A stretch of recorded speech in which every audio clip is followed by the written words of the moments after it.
towers, streets in flames, forgotten heroes, who knows their names? Broken future, shattered dreams, end of times ain't what it seems. Hello friends, this is Sam Cheney reporting for Weaponized News. Today's August 13th, 2025. Thank you for joining us on this Wednesday edition of Weaponized News. Apologies for no jacket today. It's hot and I'm having air conditioner issues. So it's like 100 degrees here in Fresno, California. I'm sure you would understand. We have Ruckus joining us today from Alternate Current Radio, thankfully. So we'll try to get through the intros here as quick as I can and bring them on and get to all the news for you today. What do we got today? We got federal government. Well, they're cutting waste, right? Well, they're pumping, I don't know, $200 and some odd million in the renovation of the Kennedy Center over there in DC. Whoop-de-friggin-do. My poor ass and your poor asses will never make it there. But at least the elites will have a good time there at the Kennedy Center as Trump is set to honor the, I don't even know what it is. It's like something, Kennedy Center honorees for the national arts, something like this. What else do we got? What are they doing with the National Guard? Do we have martial law? It looks like martial law. Trump's out there saying, yeah, we'll just declare emergency. You know what I mean? Like, just like they did with the medical intervention, even though there is no emergency. Well, we'll declare a crime emergency. What are you, pro-crime? That's the narrative from the conservative clown world, clown influencers on the interwebs. Oh, you're against martial law? Are you pro-crime? And it's just idiocy. And they continue to expose themselves as a shill hack government propagandist. And it's quite embarrassing, honestly, for anybody paying attention. But that's the way it goes. So they sold their soul. So good for them. But we're not going to sell our soul here at Weaponized News. What else do we got? Yeah, they're building these ICE, quote, FEMA camps. There's announcements of building them in Tennessee, Colorado. So it's going nationwide. You better believe it. Better believe it. What else do we got? We got a couple good newses. We're not just, quote, black pilling. We'll give you some good news here out of the Trump administration. Even though it's all backhanded for us, there's some good things happening. We'll get to. Democrats are hopping mad to suck us back into the whole left-right partisan paradigm. Newsom over here in California says that he's going to redraw congressional, they're going to gerrymander essentially. They're going to redraw congressional maps to rig up congressional seats to get enough Democrats in Congress to go ahead and make Trump a lame duck in the midterms. And I'm sure they will bring up impeachment against him as well. But make no mistake, the entire government, that's literally everyone all the way down to the janitor, you're complicit in organized crime, the U.S. government here now, men with guns that will come and kill you at some point if you don't comply with their demands of extortion, i.e. taxes and many other uses of tyranny against American people. Kind of makes you wonder and think, what would the founding fathers allegedly fighting back against the tyranny of the king there, what would they be thinking about the tyranny of the federal government today? Because they're just as tyrannical, even more so now with all the technology than the King of England could ever have dreamed of being. So we'll get to all that. We got technocracy news. We got a little bit of economic news. We have geopolitical news. What is going on with the big summit, Trump, Putin in Alaska. We've got more coming out of there.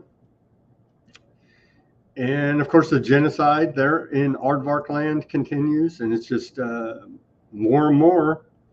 It's going to be a big showdown, allegedly, more political theater for us. I'll believe it when we see UN troops or European NATO troops. They're on the ground in Gaza stopping the genocide. It's all just talk right now.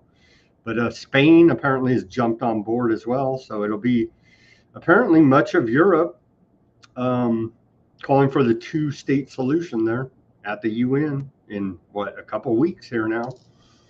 So all of that, and then of course the genocide continues. Aardvark's bombing the hell out of Gaza, bombing the hell out of Lebanon, and then what the hell? They're all Hamas. You know what I mean? Everybody we don't like is Hamas, according to them. Don't be anti-Semitic and question their crimes against humanity here. Okay, what do we got on this day in history? On this day in history, going back to, where am I at in my notes? Going back to the year 1784, on August 13th, we saw a very significant event, actually. In 1784, British Parliament accepts East India Company Act of 1784, bringing the East India Company's rule in India under the control of the British government. And fast forward a couple of years here to 1792, French royals imprisoned. Revolutionaries imprisoned French royals, including Marie Antoinette, there during the French Revolution in France. Moving forward in history to the year 1889, William Gray of Hartford, Connecticut, patents the first coin-operated telephone. Maybe our last escape from the Matrix there. Telephone, payphones, for those that can remember those relics of the past. Moving forward to, there could never be a big conspiracy, right? The government, it would leak, right? Well, case in point, Manhattan Project. It began on this day in 1942, and they kept a hell of a good secret with 100,000, 200,000, how many ever, through compartmentalization. Everybody worked on their little part, didn't need, were told what they need to know, and it was kept a secret, actually. So that's proof that, yes, indeed, the U.S. federal government crime syndicate can pull off a giant conspiracy, and it will be kept quiet. The Manhattan Project began on this day in 1942. 1961, we saw the beginning of the construction of the Berlin Wall between partitioning East and West Germany. And then fast forward to today, 2025, U.S. President Donald Trump deploys at least 800 National Guard troops in Washington, D.C., and declares federal control of the D.C. police force. They could start by arresting all the, quote, government officials in positions of authority that are supposed to not let any of this happen. Will that happen? No, it won't. And so there you go. Martial law on the people, de facto. Our civil liberties history here, and they got duped here, right? And I would say in large part by the workings of the godfather of PR and propaganda, Edward Bernays. I'm sure he played a large part here, but for women's rights, women's freedom, going back to the year 1918, we saw the first woman enlist in the U.S. Marines. War's a racket. Opha May Johnson, reportedly the first woman to enlist in the U.S. Marines, enlisted on this day, 1918. Women engaged in a long struggle to achieve full equality in military service. The Women's Armed Services Integration Act of June 12, 1948 allowed women to become permanent members of the armed forces. Well, yeah, you can go off and die as well in foreign lands for multinational corporate interests. Isn't that wonderful, women? Don't be tricked by it. Anyway, a great achievement for women's rights there in 1918.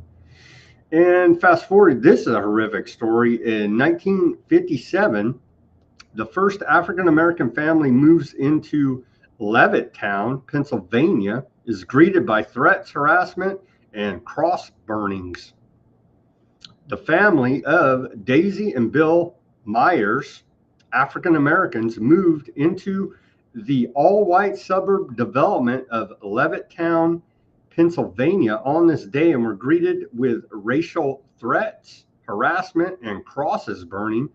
Levittown was arguably the most famous suburban development in the 1950s, Make America Great Again, and set the model for similar developments in other cities. The developer, William J. Levitt, called it the most perfectly planned community in America. His planning, however, included racial discrimination and segregation. The Pennsylvania Levittown opened with 17,311 single-family affordable homes with yards. Levitt also built similar Levittowns in New York, on Long Island, and New Jersey. All were racially segregated. Levitt called it a business decision. Suburban developments such as the Levittowns were an important consequence of the prosperity of the 1950s. Families whose parents never owned their own home could now own their own home. So isn't that wonderful? Make America Great Again. And with that, we'll, do we have a segue? I thought I had a segue queued up here. Let's see. Did we have a video segue? Maybe. Yeah, here's the video segue. I don't know. What are you, pro-crime out there? Let me just show our audience what you're trying to get the D.C. Council to do. You want them to repeal the Youth Rehabilitation Act, the Incarceration Reduction Amendment Act, and the Second Chance Amendment Act. I read through this, Janine. You're basically trying to eliminate the reductions in sentencing for serious crimes especially, and also to get away from hiding the record from those in the future who would look back on on the crimes for which they were convicted. Yeah. Do I have that right? And if I do, totally. how would that change crime in Washington? Well, what it would do is it would make people accountable, number one, and we're also looking to lower the age of criminals. What's happening is, even if you shoot someone with a gun, you go to family court where the purpose is rehabilitation, you get to go to an ice cream social, and you get to go to yoga classes. That's nonsense, and that's not what we need in the nation's capital, and that's not why the president put me here. The president wants to make the Capitol safe and beautiful, and that's exactly what we're going to do. And the only way to do that is to change the laws that have protected young children who are committing adult crimes. And all of these statutes that they've passed don't allow me to incarcerate. They allow the removal or the erasure of convictions. How fair is that to a parent who wants to find out whether or not a nanny is someone who's been convicted of a prior assault? How fair is that to an employer who doesn't get to understand or know who he's hiring? Everything about the D.C. Council and the laws that they've passed are liberal, they're defense-leaning, and they're not in favor of the citizens of D.C. And that's what President Trump is fighting, and that's what we're going to change. We're going to change the laws. We're going to lower the age of criminal responsibility. We've seen too much of it. We've seen homicides against young people. We've seen assaults in areas where just a couple days ago a kid gets a fractured nose and gets a severe concussion by 12 and 13-year-olds trying to steal a car. Why? Because they've been allowed to do it. Not anymore. If we have our way, we will be able to make D.C. safe again. And the president's going to do it. And we've got this. Last night, there were 700 federal and local cops on the streets. And this is what the community wants. They want to be able to be safe. They want to come to the nation's capital and look at the fabulous museums and the monuments that we have here. And last night, there were 43 arrests, and we seized 7 handguns. And every night, it's something else. But this is a message that we're not going to tolerate crime as if that's just the way things go. And I'm tired of hearing that crime is down. It's not down for people who are suffering from violence. Indeed. The people of D.C. want a police state, I guess. If you murder somebody, you get yoga classes and an ice cream social there in D.C., Ruckus, if you're a minor? Well, if you're 12 years old, apparently. What the heck is going? Like, I think the fact that 12-year-olds are trying to steal cars and assaulting people in the process speaks to a larger problem than anything to do with the laws. But what do I know? I'm not a psychologist. But I do know that I don't like seeing the solutions that are being put forward by the president right now. Call me a panikin, as it were. But You're pro-crime. You're a big pro-crime guy, aren't you? I am not pro-crime, but I'm not pro-troops on the street. I am, however, as a solid investor in Palantir, of course, a big fan of this type of thing right here, Big Brother. And I think that that's probably the obvious solution here. Just kidding. We all know I'm just a panikin and I should trust Trump more, right? Let's play the clip. That was a segue. Here's the all-time classic. Ignore the panikins and trust in President Trump. There you go. Okay, so just ignore me, everybody, and trust in President Trump. By the way, what's her last name again? Levitt. Oh, that's weird. Weren't you just talking about that? Yeah, she may be related to this housing development Levitt dude. Never even thought of that, but that's connecting the dots here at Weaponized News. Okay. The Kennedy Center is proud to announce an incredible lineup of 2025 Kennedy Center honorees. I don't even know what is this. This is like some elitist thing in DC. Trump's really proud of it. He's renovating the thing and like hundreds of millions of dollars in renovations. George Strait, Michael Crawford, Sylvester Stallone, Gloria Gaynor, and Kiss will be honored at the 48th class of the Kennedy Center honorees there. If anybody cared, that's going on. They're trying to make a big deal about it. Should we make crypto coins and NFTs and try to pump and dump on this before someone else does? Did I miss something? This makes no sense to me. Why Kiss, by the way? They just threw Kiss in there. And even Gene Simmons, he was a big miracle pumper, but he even said that he don't like Trump. And so, I don't know. I was going to point that out. He's not the biggest Trumpster fan. The other thing I was going to point out is KISS stands for Knights in the Service of Satan, or something like that. But, you know, I'm sure that's pretty cool for the president to be cozying up with someone like that right after and or before meeting with, you know, his numero uno spiritual advisor, pastor, in air quotes, Paula White. That's true. Here's Trump on DC crime statistics. And again, we can't trust any data coming out of the government. They lie and twist everything, but don't be a panikin.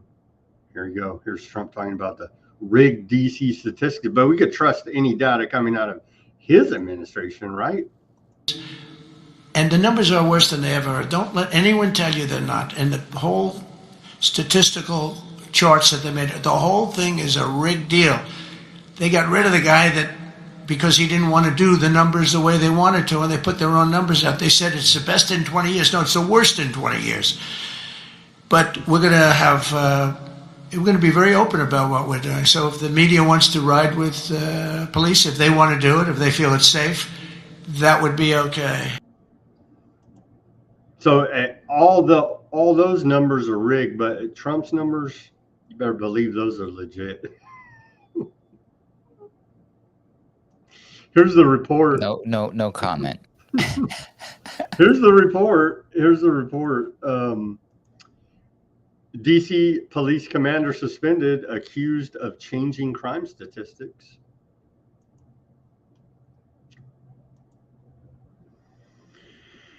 No level of crime is acceptable, the White House says. President Trump is committed to restoring law and order. What does that even mean? You know what I mean? Go live in a prison in solitary confinement if you want, if you believe any of this, because that's the only way that would even be possible, is literally go in a room by yourself and lock yourself in there. Thank you to law enforcement and dedicated men and women in uniform to keep working to keep Washington, D.C. streets safe for everyone. I but mean, not effective, just safe. not effective. Here's some of the images posted by the White House of the National Guard. They're working hard, moving around pallets of water. I don't know what these guys are doing, talking about how to beat up black people, probably. And they're all white, coincidentally enough. I don't know, but In that one picture, the police officer looked more like the military person than the army guy did, or the National Guard guy. pretty damn militarized here, aren't they? That's wild, man. Just serving the community, bro. Your federalization of the police has a 30-day limit use. Congress acts to extend it. The reporter says, well, let's hear the clip from Trump. And he says, Trump says, we expect to be before Congress very quickly.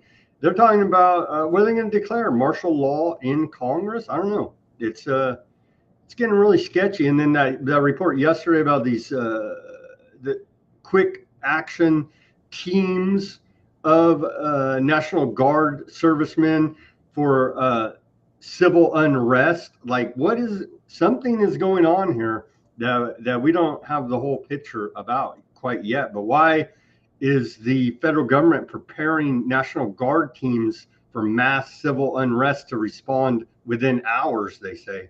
Are they preparing some type of crisis emergency type of event for us? I don't know. Let's hear more from Trump. Your federalization of the police has a 30-day limit unless Congress acts to extend it. Are you talking to Congress about extending it, or do you believe 30 days is sufficient? Well, if it's a national emergency, we can do it without Congress, but we expect to be to Congress before Congress very quickly. And again, we think the Democrats will not do anything to stop crime, but we think the Republicans will do it almost unanimously. So we're going to need a crime bill that we're going to be putting in, and it's going to pertain initially to D.C. We're going to use it as a very positive example, and we're going to be asking for extensions on that, long-term extensions, because you can't have 30 days. 30 days that's by the time you do it. We're going to have this in good shape, and don't forget, in the border, everyone said it would take years and you'd have to go back to Congress. I never went to Congress for anything. I just said, close the border. And they closed the border. And that was the end of it. I didn't go back to Congress. We're going to do this very quickly. But we're going to want extensions. I don't want to call national emergency. If I have to, I will. But I think the Republicans in Congress will approve this pretty much unanimously. Is that what's coming? A national emergency declared by Trump for, quote, crime? He said he wants to use it as an example. He means a beta test. What you said just gave, like, before you played that clip, was already giving me chills, because I still keep pace. I keep my finger on the pulse of the news that's happening back in the previous state I used to live in before I moved to Texas, was New Mexico. And I lived in Albuquerque for probably, about 5 or 6 months now. National Guard has already been implemented out there, working with the police and patrolling the streets, and nobody talks about it. It didn't make like national news, and I believe, if I'm not mistaken, that this is taking place in various cities around the world. I mean, around the country. Excuse me. It's probably, obviously it already happens around the world, but this is going on. Something big is about to happen. And check this out. There is a county in New Mexico, or a town, I believe it was Ruidoso, but it just hit the news today on my feed that they have declared a state of emergency for this town over crime. So I'm guessing the next thing I'm going to hear about is how the National Guard are going in there to help fix things. So this is not just exclusively limited to DC, and they're being deceptive about that. And I think that they're doing these little testing areas in places that, oddly enough to me, seem to be well aligned with the cities that were the first and the most egregious examples of the lockdown policies during the great scary flu event thing. There's a bunch of National Guard in California as well, all over Los Angeles. So, you don't say. What's going on in New York? Anything going on over there? And there's National Guards in New York as well. Weird. It's for to round up the criminal illegal aliens, they tell us. But no government has been arrested here now. Yeah, that's the other thing too. I'm just biting. I'm like foot and mouth. I'm like, dude, you want to do something about the criminals? Somebody get these people a mirror ASAP inside of a cell, of course.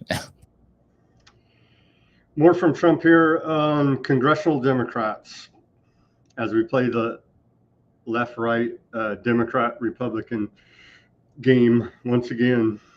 Do you plan to meet with Leader Schumer and Leader Jeffries to discuss that situation?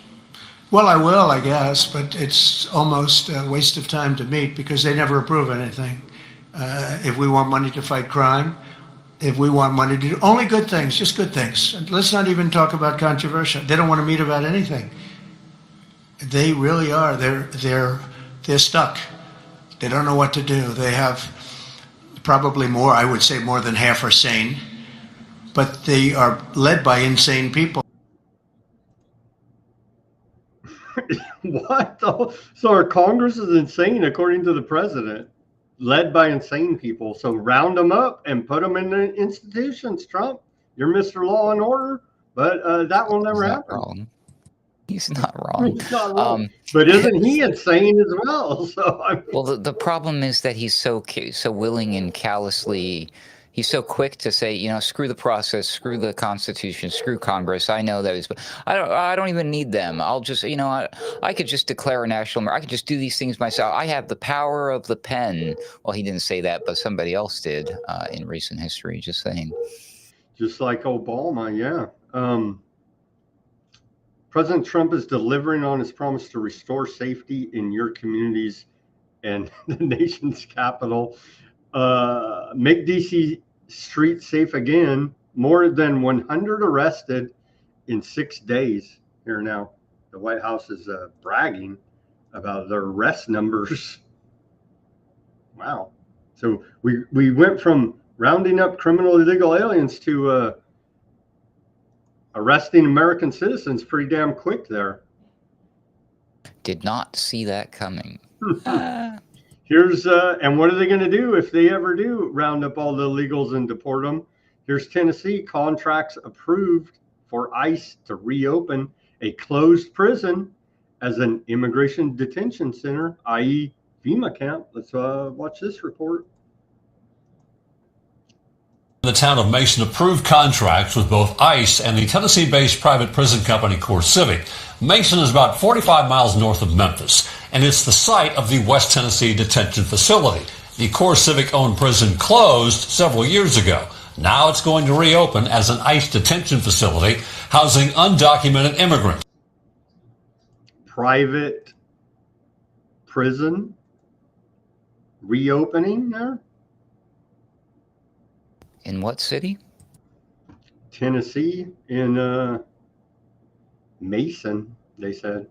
Nice name. It's just a coincidence. Here's another one in Colorado. Let's watch this report. ICE tells us they have just run out of room after making more arrests so far this year. New immigration detention center coming to Colorado. And a new immigration detention center is going to open in Colorado as the president tries to shore up his immigration enforcement plan. And the new facility will open in Hudson, about 30 miles northeast of Denver, at a state prison which is currently closed. Let's go live now to Fox 31's Shaw Turner in Hudson tonight with reaction. Shaw? Well, ICE tells us they have just run out of room at the Aurora facility after making more arrests so far this fiscal year than in all of 2024. If they can use it for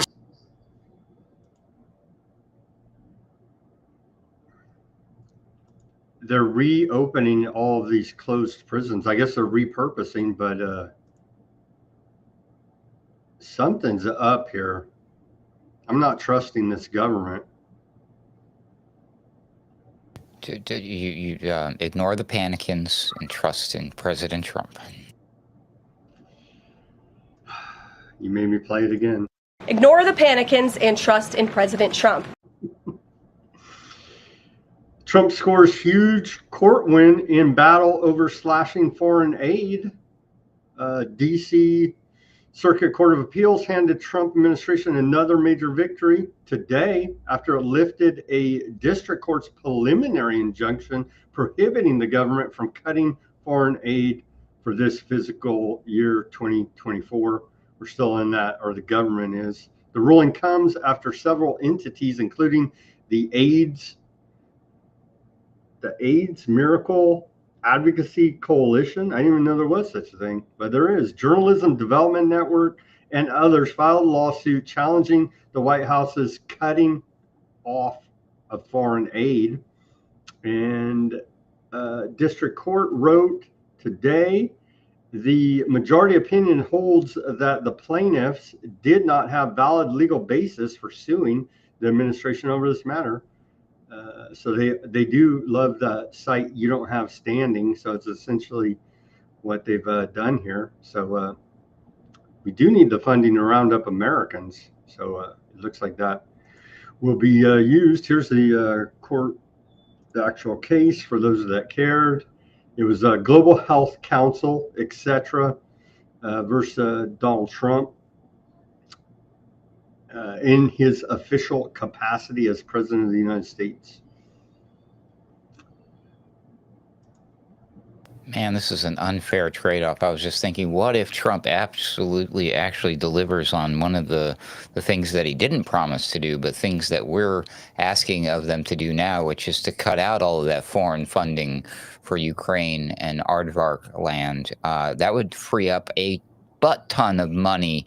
And then, President, you could make all the FEMA camps you want, and then you would get to lock up me and Sam that much faster. So can you hurry up and end the wars already? Stop the killing in Gaza? That'd be great. The sooner you do that, the sooner you can get to us. See, that's all I'm saying, you know. Don't give them any ideas. Feds bust Nebraska human trafficking ring. The U.S. Attorney Office out of Nebraska says 5 people, that's not really that big of a ring, have been taken into custody for human trafficking that operated in western and central Nebraska. Here's that report. 5 people, though? I don't know. Round up Congress. And remember whatever happened to, it had come out. I mean, that's good. Get these trafficking rings off the street. But I believe this is just competition for the U.S. federal government. And that's what all of these busts they announce are. They're taking out the competition. And remember that story probably maybe it was even during the first Trump administration, that Congress has a private slush fund to pay off staffers and other people that accuse them of sexual harassment and the like. It came out during the Me Too, and very quietly, you don't hear about that anymore. And what's going on with that? Why does Congress have a private slush fund to deal with their sexual improprieties? It's important for national security. That's what they say. Another win. Hopefully this is a win. VA processes more claims in a single year than ever before. And so I think this is a win for the veterans. Today, a resounding victory for America's heroes. The Department of Veterans Affairs announced that they have processed a record 2.5 million ratings claims so far this fiscal year. Another milestone in eliminating the massive backlog inherited from the Biden administration. The extraordinary progress highlighted by 37% reduction in pending claims since Trump's inauguration. I think this is a good thing. They're owed their dues. I wish it would have never happened to them in the first place. They're a military service that they need to be making claims of a disability. But I don't know. What do you think of this? I guess it is good news if they're ready and willing to accept the military members as heroes again and not domestic terrorists, because not that long ago, the only heroes we had were TikTok nurses dancing or something like that.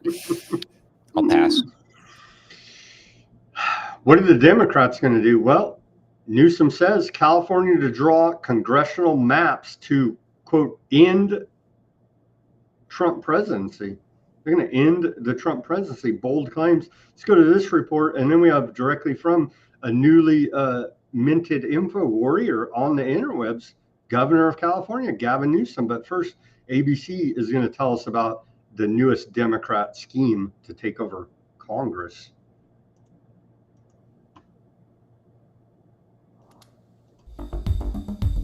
We knew that they were going to have to come back. We just didn't know when.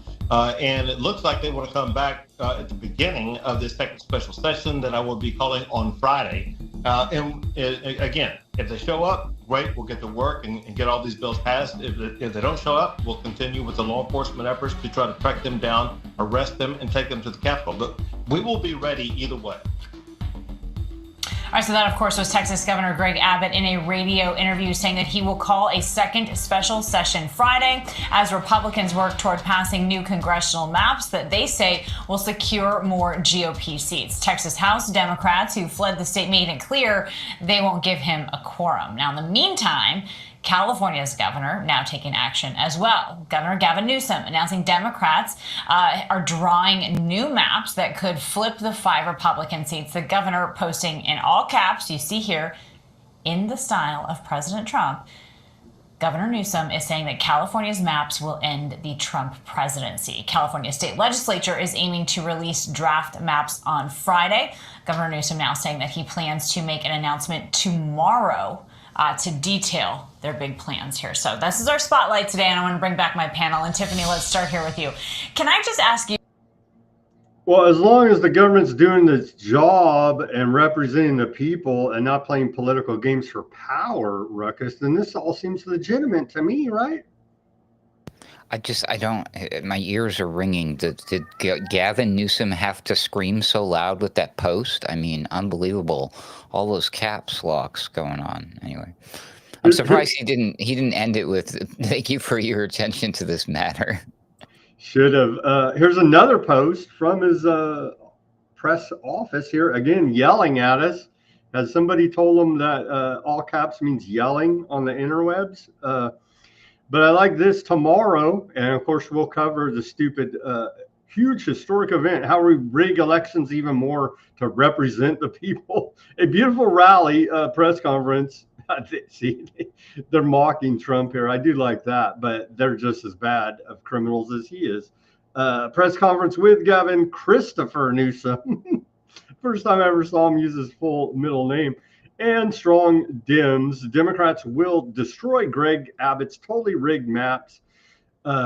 Tremendous work is being done. Donald Trump, the criminal president. Well, aren't they all criminals now? So we're getting half truths. At least they're admitting that Trump's a criminal. But so is Newsom and all the other Democrats and Republicans, all of them, the entire government, criminals. Get ready for the most beautiful payback you've ever seen. We'll see how all this sorts out, but that's what they're claiming here now. And they're calling it America will be liberated, Liberation Day. Many are calling it. I don't know who's calling it that, but Gavin Newsom's press office. There you go. Unbelievable. But I hate to be that guy, but the all caps, he wants to run for president. So he's probably going to be on the ticket next time. But the thing is, there are other ways, gentlemen. I'm speaking to Mr. Newsom and Mr. Trump. President Trump. Governor Newsom, all your fancy titles and caps locks, I'm sure. You can emphasize words and phrases and things in a much better, more acceptable, grammatically correct way. It's called bold and italic. Check it out. Whoever's putting this stuff out, I bet is getting paid big money. So we'll cover it tomorrow here, that press conference, and go over the fallout from that. And so they're just openly, we rig elections for political power. We represent you, democracy. Here's Newsom, the info warrior that he's become now, all over all these fake podcasts, government propaganda outlets calling themselves independent media. Let's hear now from old Gavin Newsom. Later this week, we're going to announce the campaign. Next week, the legislature is going to move this forward with 2/3. We're going to get it in a special election on November 4th, and we're going to fight fire with fire. we're going to neutralize whatever Abbott does next week or whenever they move forward with the next special session. We'll talk about that in a second. The likelihood that they ultimately will be successful in Texas and California will move forward. Later this week. I'm glad that was Beto. He's on. That's what I thought. He's on there with Beto, the failed, if you guys can remember Beto O'Rourke, the Irishman claiming to be Mexican there in Texas, that he's failed. And he tried to ride a skateboard once too. He's a poser. He's a poser at everything he does, and he failed like running for Senate, governor, Congress, I think. I don't know, but somehow this guy's still around. Oh, man. And then a little bit more, I think we have a little bit more from Gavin Newsom. We're going to fight fire with fire there. And, of course, representing the people in democracy. Later this week, we're going to announce the campaign. Next week, the legislature is going to move this forward with 2/3. We're going to get it in a special election on November 4th. And we're going to fight fire with fire. I think we played that clip already, but... they're just gerrymandering. It's just like nothing new here. I mean, this is one of the oldest tricks in the books, and it's one of the silliest ones too. They're like, this little area where we get our votes is not representing enough votes in our favor, so we're just going to redraw the lines to circle just enough of the votes and make a new area, and screw all everybody else. Whatever it is, like democracy works. Everybody, your vote matters. Scream and then scream democracy in your face. Yeah, as it's like. Every which way possible, it's rigged, but your vote matters, let me tell you. And think of this, too. MAGA, right, screamed at us for the last, the whole Biden administration that elections are rigged, Trump won. But now Trump won, and suddenly elections are cool, and they're all legit again, and nothing's changed here, right? Literally nothing's changed. Well, ask Kamala or one of the Democrats if they think this election was rigged. I bet you they're going to say yes. It seems to me that the elections are only rigged when you lose. If I lose, it's rigged, and if I win, it's the greatest system ever made. Exactly. It's very simple. I mean, anybody could do this, but only if you're a true criminal. Okay, on to the economic news. I don't know if we should watch this whole thing. I honestly didn't watch it, but they uploaded Peter Navarro. What is he? Some type of advisor, senior counselor for trade and manufacturing. Peter Navarro uploaded this video, and the White House shared it. A tariff man on a tariff platform. 6 minutes. I don't know. Let's watch a little bit, see how much we could stomach of it about Trump's tariffs. And they keep claiming. I saw old Secretary of the Treasury, what the heck's the name, Bissett, out there saying companies are sucking it up. It's not being passed on to the consumer. I'm like, what world do you live in where companies are going to eat the tariffs, which is just another tax, an import tax? They're going to eat it and keep their prices the same. And you consumers over here have nothing to worry about price increases. They're saving money on labor with AI. There you go. Maybe. Okay, let's watch this, see how much we could stomach of it, and we'll do a little analysis about a tariff man on a tariff platform. April 2nd, 2025 will forever be remembered as the day American industry was reborn, the day America's destiny was reclaimed, and the day that we began to make America wealthy again. We're going to make it wealthy. True to his promise on the campaign trail and to address a growing national emergency over America's chronic and massive trade deficits, President Trump has imposed tariffs on countries around the world. The Trumpnomics' goal is not only to reduce America's trade deficit, it is to defend American workers and factories against unfair trade practices while encouraging trillions of dollars of investment in new American plant and equipment. The policy is working for America, and no one should be surprised by this. This is because before the word tariff became synonymous with President Donald Trump, Generations of American statesmen built the foundation for today's America First agenda. Their ideas were rooted in three core principles: sovereignty, security, and the protection of American workers. Economic nationalism, also known as economic populism, isn't new. It's a return to the proven economic model that built the greatest industrial power in world history.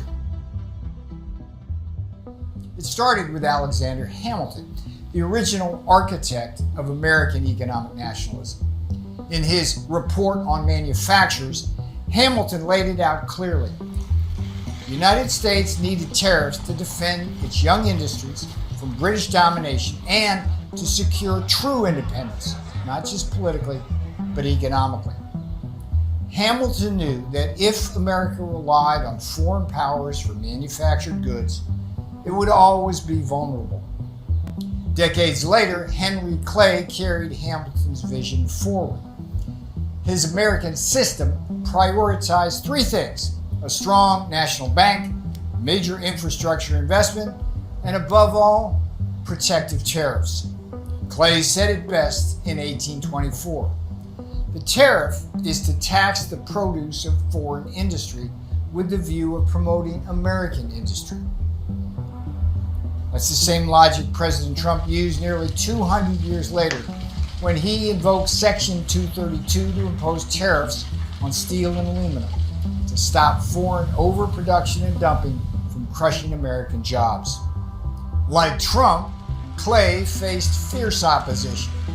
The Southern-led nullification crisis, sparked by the tariffs of 1828 and 1832, nearly tore the country apart. But the principle held: protect American industry or risk dependence on foreign powers. Then came Abraham Lincoln, the first Republican president. Lincoln proudly called himself an old line Henry Clay Whig and understood the value of tariffs. During the Civil War, tariff revenues helped finance the Union Army, and after the war, they fueled a rapid industrial expansion. Lincoln knew that protecting American industry meant protecting American workers and protecting the American nation itself. Fast forward to the late 19th century. William McKinley, son of an iron worker and disciple of Clay, took up the mantle.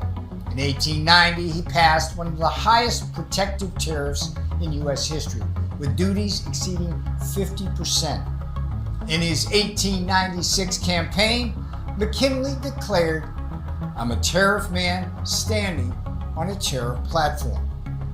McKinley won, and under his leadership, the United States became the world leader in agriculture, mining, and manufacturing.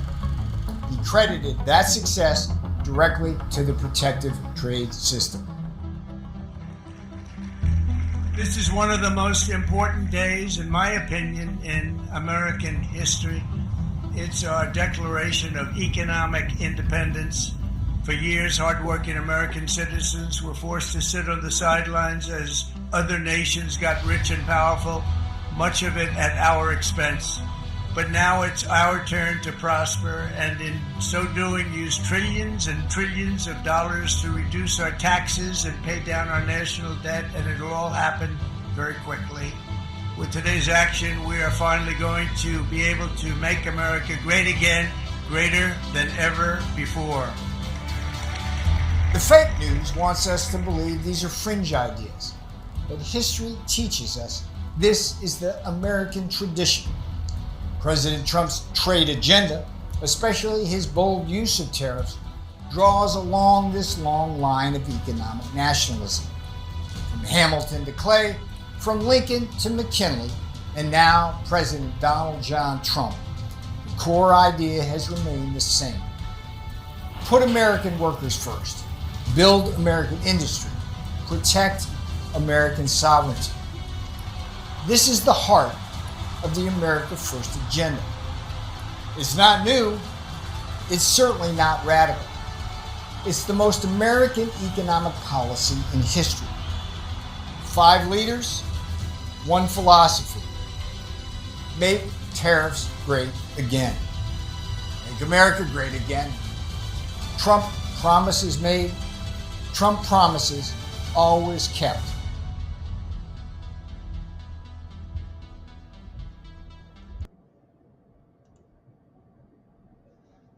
No mention of the private central bank, the Federal Reserve, in any of this now, is there? If they truly wanted to stand up for American sovereignty, then we wouldn't have the Federal Reserve operating here now, would we? What do you think of that, Ruckus? Navarro knows a thing or two about fringe ideas. Doesn't he look familiar to you, Sam? Where have I seen this guy before? What? Last time Trump was president? Oh, that's right. He was the one who was butting heads with Dr. Fauci. This was the guy who was pushing, talking about hydrochloroquine. You don't remember? I mean, like this was a little bit. He did go to jail. He went to jail for contempt of Congress. He was subpoenaed before Congress. Yes, and absolutely. Like, how can people? It was a grand jury. They indicted him on 2 counts of contempt of Congress. He's like one of the only guys in government that actually went to jail for like. He's kind of legit, I think. You know. So it's interesting that here he is again in a potentially prominent role for this next thing. I don't know, man. And this date they keep talking about, that Liberation Day when they announced the tariffs, April 2nd or whatever. First of all, it's the day after April 1st, which was always weird to me. Like the day after April Fool's Day. I'm sure there's some sort of occult symbology, or we got to check the satanic calendar for that one. But the economists right now have been saying, now that we've had enough time since the April 2nd thing, they said that the April 2nd Liberation Day has officially, it was the start of a quote unquote new bull run in the stock markets. So, I mean, like the investors and the wealthy class are going to make this is probably, I mean, if we thought the wealth transfer was crazy last time, it's probably our heads are going to spin. But if we want to stand up and scream about it or complain or be, committing crimes because we're so poor and destitute, don't worry. The troops are on the street ready to round us up and throw us in those new ICE detentions. I mean, whatever they're called, before you know it, Sam. National Guard's on standby. GE is making a big $3 billion investment to expand manufacturing to make their appliances in America. How about we go back to, 1950s appliances where it frickin' actually worked and it lasted like 20 years or something like this? Like, I have all these high-tech appliances, cost all this money. Things work like 2 years and break, and it's just a big pain in the ass. But I guess everything must be connected to the internet. GE claims 1,000 jobs will be made here at their new appliance manufacturing. For humans? Are they serious? Well, this is what they claim. And when everything's automated, AI, humanoid robots, 1,000 jobs, U.S. investment is what they claim. See, it doesn't say human anywhere in there. No, I'm being deadly serious here, because the definition of jobs, robot employees will get paid. I know that doesn't make sense to any of you right now, but just remember that I said this. Will they have rights, Ruckus? Well, okay. Well, that's an argument for another day. I'm sure that they okay. How are they going to get? How are humanoid robots going to be paid? Because they know the dollar's bunk, and they don't like the Federal Reserve either. Listen. The ultimate goal is what's probably going to happen is that the people who own the companies, the foremans, the managers, and all of that stuff, they're not even going to be worried about employees or even running their business anymore. They're basically going to have the business run itself. The business will be a self-owned entity that the owner who previously ran the company doesn't do jack shit anymore. They are just the top dog investor. They're just the primary stockholder. They're just making and investing off the profit, but everything is going to be run and like an in-game currency. Everything system. Automated. Yes, and so will the economy that's built within that. So this is why cryptocurrency is going to be such a big deal for them. And I don't know if it's going to be Bitcoin or Ethereum or something completely different or just some CBDC stablecoin, but it will be a blockchain-based technology, and the robots will be able to interact with themselves, do their things, make their orders for their shipments. They can run companies themselves, and they will do this by becoming what's called a decentralized autonomous organization. And it will be a corporate business version of this. So if you have like the robots running the jobs and they're getting paid, and then they have money that they're dealing with and paying other agents to do their, I mean, like booking, payroll, I guess HR, except it's not really humans. What would it be in that case? Robot relations? I mean, what the hell? But I promise you, this is what they're trying to do. And then don't worry about us. We're going to be fine. We're going to get the universal basic income, and and we'll have to eat the bugs, and we'll own nothing, and we'll be happy. We'll live in the VR world, and it's going to be great. But they'll be living it up, going to the real places, eating the real steak, while we live in the Matrix. Yay. You seem optimistic about the future. What are we? I'm in a great mood.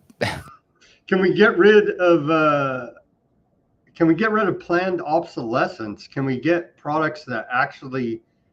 No, I can't, because it's like what, thousands of dollars. I think my last refrigerator, and I tried to get a cheap one, was like $1,200, and the damn thing don't work right. But it has all these fancy doodad switches on it. It'll work better in the virtual world, I assure you. And my washing machine as well. Luckily, I was industrious enough to the lock on it. Right, I never had a washing machine before, a clothes washing machine that had a lock on it. Right, but it's for our own safety, as everything is, to keep the cats and children out of it, I guess. But anyway, it had this lock on it. It automatically locks when you start the cycle, and the lock broke, and the whole thing stopped working. But luckily I was able to buy a lock, replace it myself. It wasn't that hard of a repair, but that was after, like, I don't know, 2.5, 3 years or something. It's like, what the hell, man? This stuff just breaks, and then it doesn't even work because the lock on it doesn't work, an unnecessary feature. And if I wasn't industrious enough to repair it myself, who knows how much a repair would have cost? A couple $100 at least, right? And so it's just like, none of the stuff works for the price you pay for it. As in the past, you could buy the old green refrigerator, and the thing lasts like 50 years or whatever, right? But now it's just like, you pay a bunch of money and the stuff breaks in a few years. Planned obsolescence. They're taking away your right to repair it yourself. There's a lot of legal arguments happening with that right now. For your own safety. Yep. Yeah. Well, yeah, we wouldn't want you to, because you don't know what you're doing. We're the experts, right? Where have we heard all this before? What's Denver saying? He always has lively comments here. Instead of miracles being disposed of, they're going to be used as biosensors. #winning clown world. Well, hey, repurposing. We're trying to cut waste, fraud, and abuse. So it's a great job there by the miracle makers. Okay, so these headlines, let's see. The fake news, as it's called, I don't know, Financial Times. We're at the point where you can't trust any of these news outlets, the government, nobody, because they're all lying to us at some level for their own gain. But you can't even trust yourself anymore. It's weird. Can't even trust yourself. But they got meds for that, don't worry. Okay, here's a quick rundown of today's headlines about the economy. Analysis, inflation data to draw scrutiny after BLS firing. Who else did they fire? Oh, that DC crime statistician as well. So I don't like your data and your economic analysis, crime data analysis. You're fired. 2.1 trillion tips market at risk. The world is not going to trust our data. Trump's BLS pick sparks alarm. Well, they've been lying about the data forever, since the 80s, even before that. But even they got real hardcore about it in the 80s. U.S. national debt reaches a record 37 trillion. The Treasury Department reports. We passed that threshold a few days ago, 37 trillion. And then I said, well, AI, since you got rights and you're going to automate everything, I know. Sorry, Sarah and John Connor, but I threw all these into the AI and said, give me some kind of, make some sense of this for me. And here's what I'll read to you what the AI told me. It said the U.S. economy is facing heightened scrutiny amid record national debt levels. Concerns over the integrity of economic data sure took them long enough. I've been reporting on years here about we can't trust their data. Took the AP long enough there. And potential impacts on financial markets, as highlighted in recent reports. The U.S. gross national debt has surpassed $37 trillion, a milestone reached years ahead of pre-pandemic projections. That was the largest wealth transfer. Now we're waiting for the second one, aforementioned by Ruckus. It's coming soon here now. According to the Treasury Department, this acceleration was driven by massive borrowing during the BAT problem under President Trump and under Joe Biden. So bipartisan poverty there for you, America, to stabilize the economy, compounded. Well, the government, they shut it down. And so, but a bat out there did it, allegedly, supposedly. Okay, continuing here, compounded by recent Republican tax cuts and spending legislation signed by Trump, projected to add $4.1 trillion to the debt over the next decade. They just print money. Why do they have to tax us? I don't know. That's a great mystery. Well, it's to make you poor, obviously. Experts warn that that this rapid debt growth, adding $1 trillion every 5 months, more than twice the 25-year average, could lead to higher interest rates, increased borrowing costs for consumers, i.e., mortgages, car loans, a freaking refrigerator at this point. The way we're going, you're going to have to finance that. Reduce private sector investment, lower wages, and more expensive goods and services. But the Treasury Secretary told me that the tariff tax won't be passed on to the consumer. What else do we got? Compounding these fiscal challenges are controversies surrounding the Bureau of Labor Statistics. Trump fired them, said they were accusing her without evidence of rigging a disappointing July jobs report. What's our... Ignore the panicans and trust in President Trump. Oh, yeah. Okay. And trust the plan. I mean, trust in President Trump. Top 10 points out of the mashup here. A record national debt milestone. U.S., we already covered that, $37 trillion. Who cares? Accelerated debt growth. Debt is increasing by $1 trillion every 5 months. Economic implications of debt. Raising debt could elevate interest rates. Trump's calling for 1% and lobbying to fire the head of the Federal Reserve if they don't lower interest rates to like 1%. Crowd out federal priorities, reduce private investment, and increase costs for consumers on loans, wages, and goods. Bureau of Labor Statistics Commissioner firing. Trump dismissed Erica McIntyre, accusing her of rigging a weak July jobs report with downward revisions, revising data integrity or raising data integrity concerns. Biden administration did it the entire administration. They gave you pumped up numbers and then quietly revised them. Nominating E.J. Tony, Trump's pick for Bureau of Labor Statistics head, a Heritage Foundation economist and loyalist, lacks statistical expertise and has criticized BLS data, prompting fears of politicization of the Bureau of Labor Statistics. Trump would never do that. Global trust erosion. Experts warn that perceived data manipulation could lead to international distrust in U.S. statistics. It took them long enough, reducing foreign lending and boosting demand for private data alternatives. Inflation data scrutiny. Upcoming CPI report faces heightened attention post-firing, potentially affecting Federal Reserve policy and investor confidence. Impact on TIPS market. I don't even know what that is. TIPS market, TIPS market. Doubts about CPI integrity could raise yields in the $2.1 trillion TIPS market, increasing U.S. government borrowing costs and complicating monetary policy.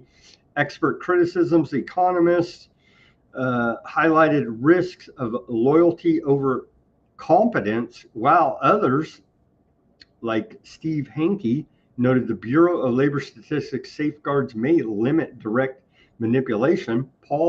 Policy urgency calls for swift action on debt and data trust, with White House citing post-BAT revision as justification amid broader fears of institutional damage and economic fragmentation. So there we have it. All right, we're at the minute mark. Sorry, we got into the economics reports. It's kind of boring. I think I know what the TIPS thing is, because that's it's spit spelled backwards. So they're spitting in your face.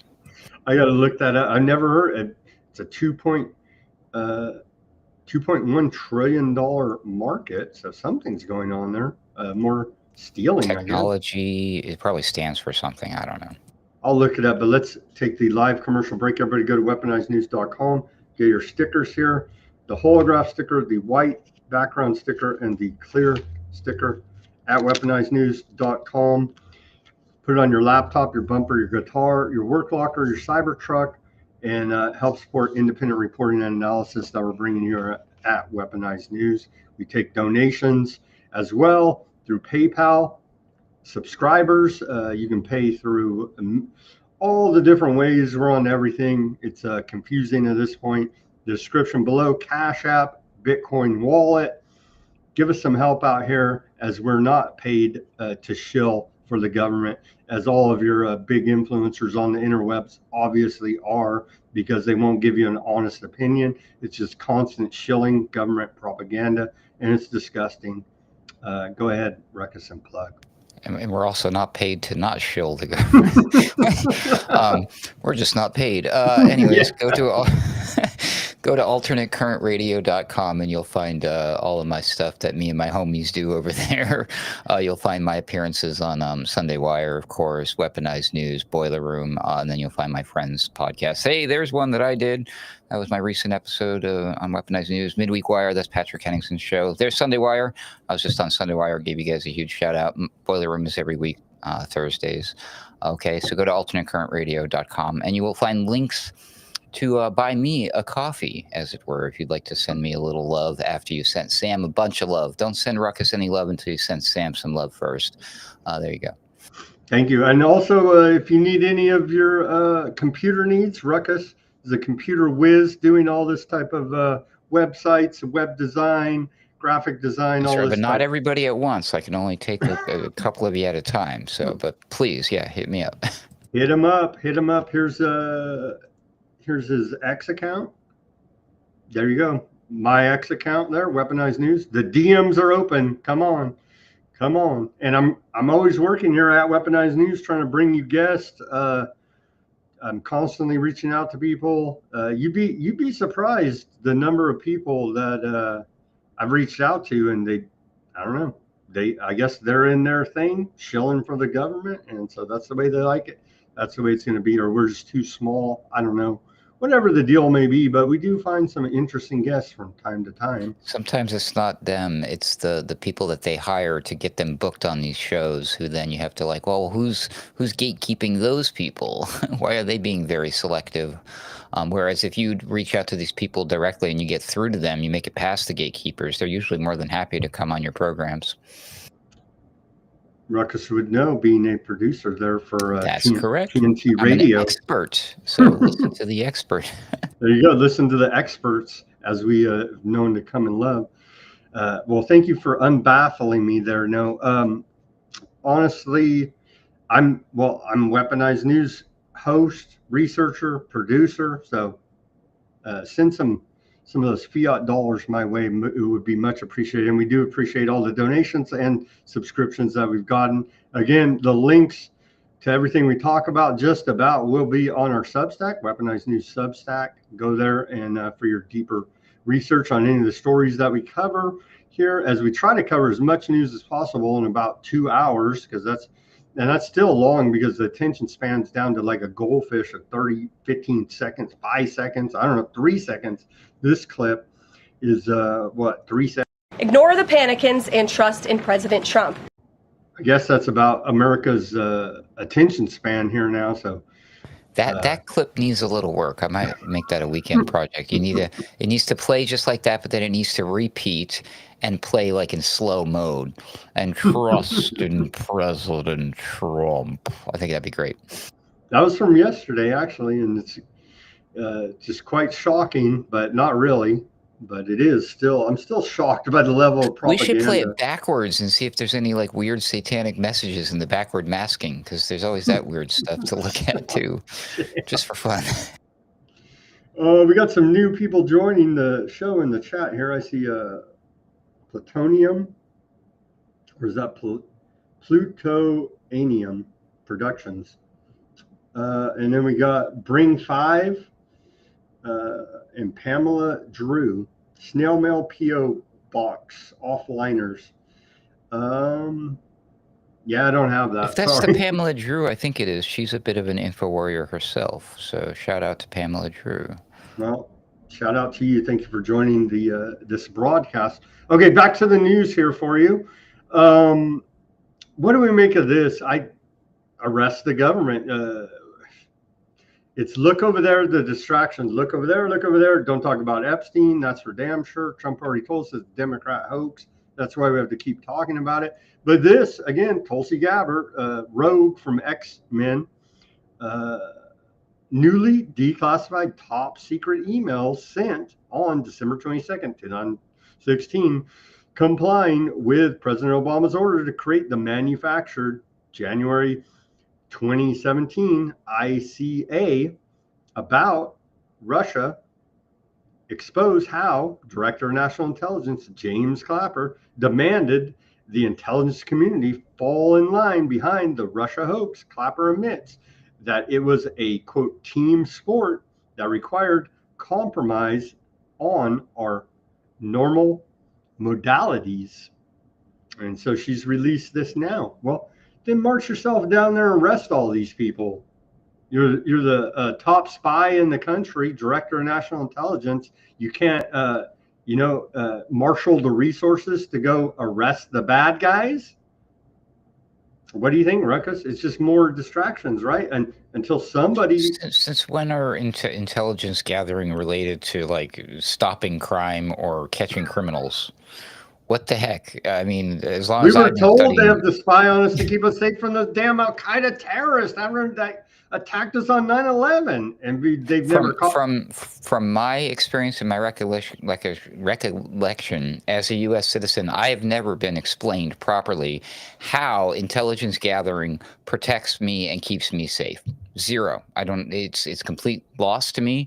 If it makes perfect sense to you people, and somebody sat down and explained this to you, like in school, or your parents, or your grandparents, or your local CIA, NSA agents, let me know. But I think all of us, we don't get it. That's all the American people want to understand is how is shipping millions of money and weapons to foreign countries that are committing war crimes in exchange for intelligence gathering. How does that benefit me as an American citizen? Just explain it to me. That's all I ask. Maybe I'm being a panican. I apologize. Well, it's classified for national security. Okay. Okay. Yeah, and so that's your answer. So I have to trust. There's a lot of this trust going. Maybe I have trust issues. I should talk to my psychologist or my priest. Ignore the panicans and trust in President Trump. I should just listen to that lady. She seems like an expert. She's an expert, a propaganda expert for sure. We got somebody over there. Well, they're helping us with the views. Bring 5 says he's watching on YouTube and Facebook. We're monetized, but shadow banned into oblivion, and you got to make you got to have a giant friggin' account with million views to make any money. Double duty when I watch. I'll have it on YouTube and on Rumble and maybe on X running at the same time too. It helps, Pamela Drew is an info warrior. She's telling us Treasurer Inflation Protection Securities tips. Well, thank you, Pamela, for that. I did not even know that. Apparently, it's like a $2.1 trillion market or something, whatever we said in that last reporting. It's probably going to go up once the whole crypto thing goes full blown, right? Mm-hmm. Okay, on to Technocracy here. Oh, goody, my favorite. Yeah, this is always heartwarming to the soul here. Talk about crime. We are the last of the forgotten inside Memphis community battling Elon Musk's XAI. And this is an article out of CIA Time magazine. And what is going to happen with the massive energy and water resources and pollution put out by all these data centers that are barely starting to come online, like big time right now? They're trying to protest and push back there, but they're black, so who cares really, right? The black community.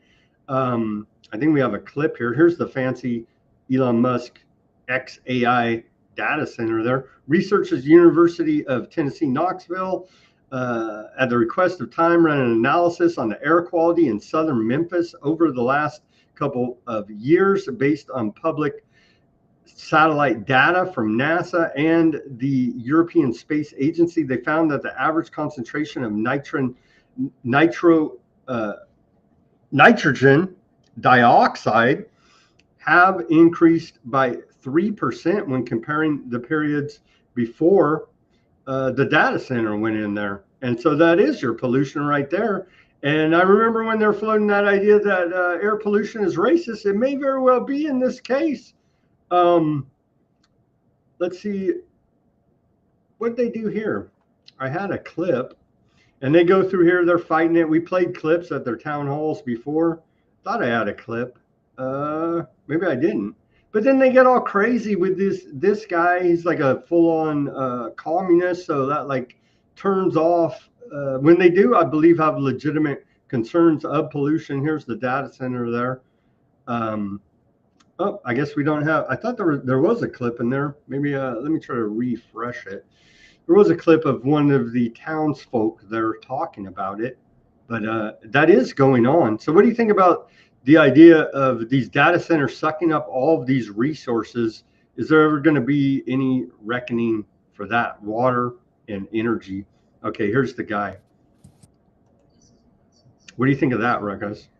Is it worth? Well, we used to not allow the human beings to have access to key resources for heating and water purposes in the name of saving the environment, or this little tiny minnow. I guess somewhere in California, this is famously known that they Delta Schmelt. There you go. So yeah, of course you know what I'm talking about. Everybody knows what I'm talking about. But now we're doing exactly that same thing in the name. We need to preserve. Sorry, I know you're freezing your ass off there, 80-year-old man or woman, and your newborn child his toes are falling off because it's too effing cold, and you can't heat your house. But we need that energy for the robots, for its national security. I mean, what are you saying? Israel doesn't have a right to defend itself? How dare you? That kind of thing. You sound pro-crime to me, Ruckus. Of course I'm pro-crime. We all know this. Okay, here is the clip. I'm a dirty, rotten criminal.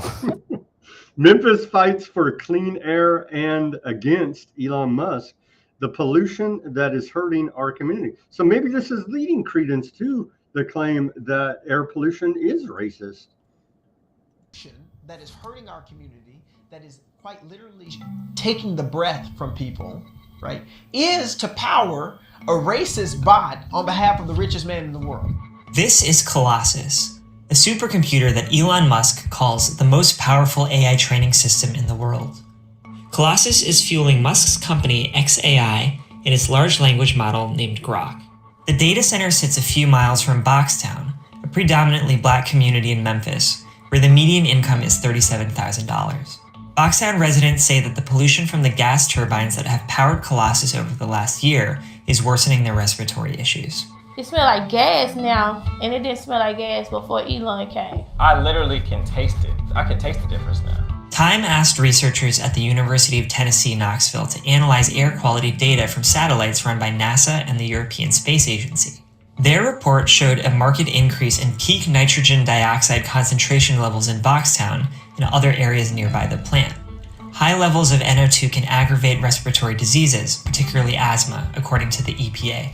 XAI did not respond to a request for comment for this story, and Memphis officials insist that the pollution is negligible, arguing that the company brings in critical tax revenue for the cash-strapped city. They become our largest investor, XAI, in short order. People are starting to look at Memphis, and we've got this burgeoning reputation as a tech and innovation hub. There's no amount of money that can persuade me to accept pollution killing me and my family. AI is America's newest big industry. It'll be a policy of the United States to do whatever it takes to lead the world in artificial intelligence. As President Trump's AI action plan calls for reducing regulations of the Clean Air Act and Clean Water Act to speed up development of data centers, some communities will bear the brunt more than others. We're not going to quit until this issue is resolved, where black people do not have to be treated as gambling chips for massive corporations.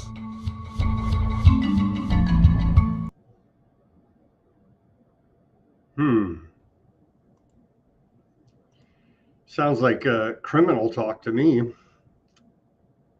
Man, you learn something new every day, people. I'm moving to Boxtown, by the way, very soon. Apparently, because their median income is easily 3 times or more what I'm currently making. So they're doing well. They're doing very well for themselves.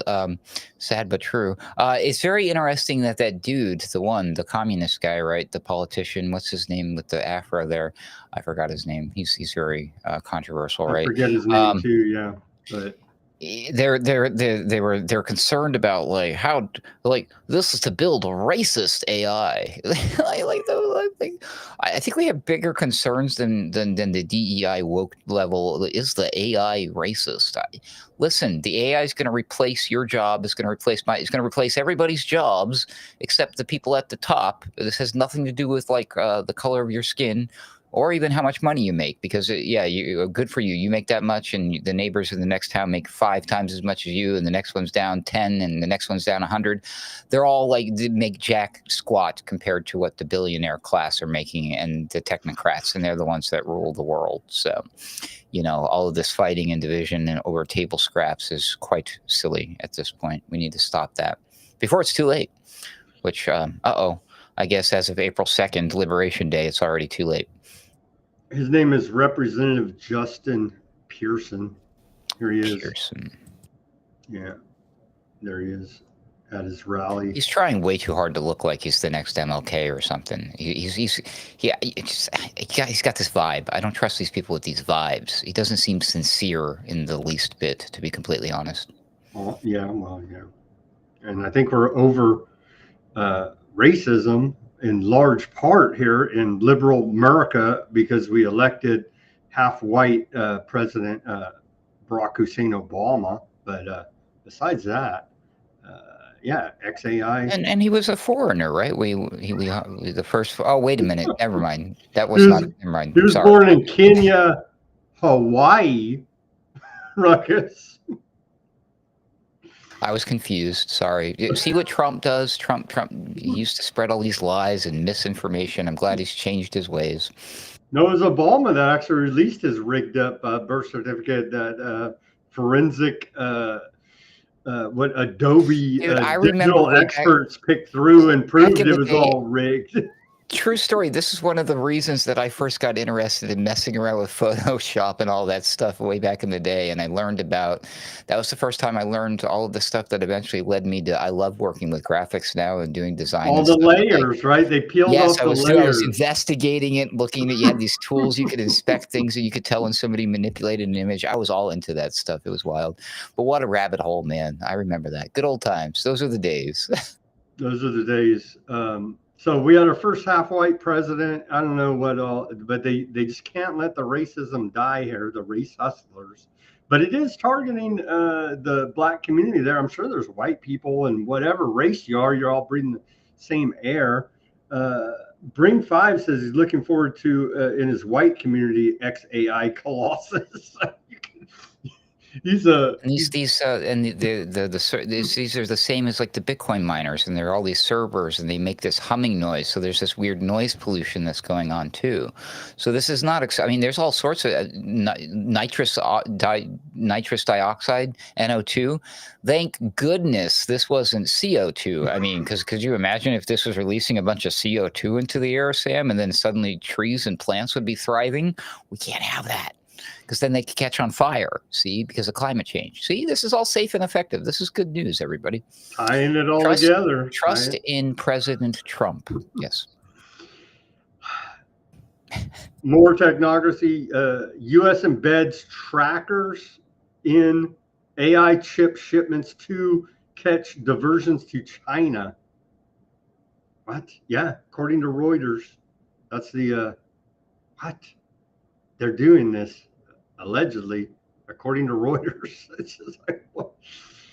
Oh man. Is this I'm just guessing here without digging too deep in the story. Are they trying to say that China intercepts the shipments of the chips to America and then like changes them and puts in little spyware? Because I think to get around the tariffs, right? Because we're not, and for national security, we're not supposed to be shipping these high-tech AI chips to China, and somehow through these people that we make these rules against, and tariffs and sanctions and boycotts, they never do anything to try to get around that, like ever. So they just sit down, they sit on their hands, they take their medicine, and they're like, oh gosh darn it, I guess no chips for us, no oil for us Russians. Oh, yep.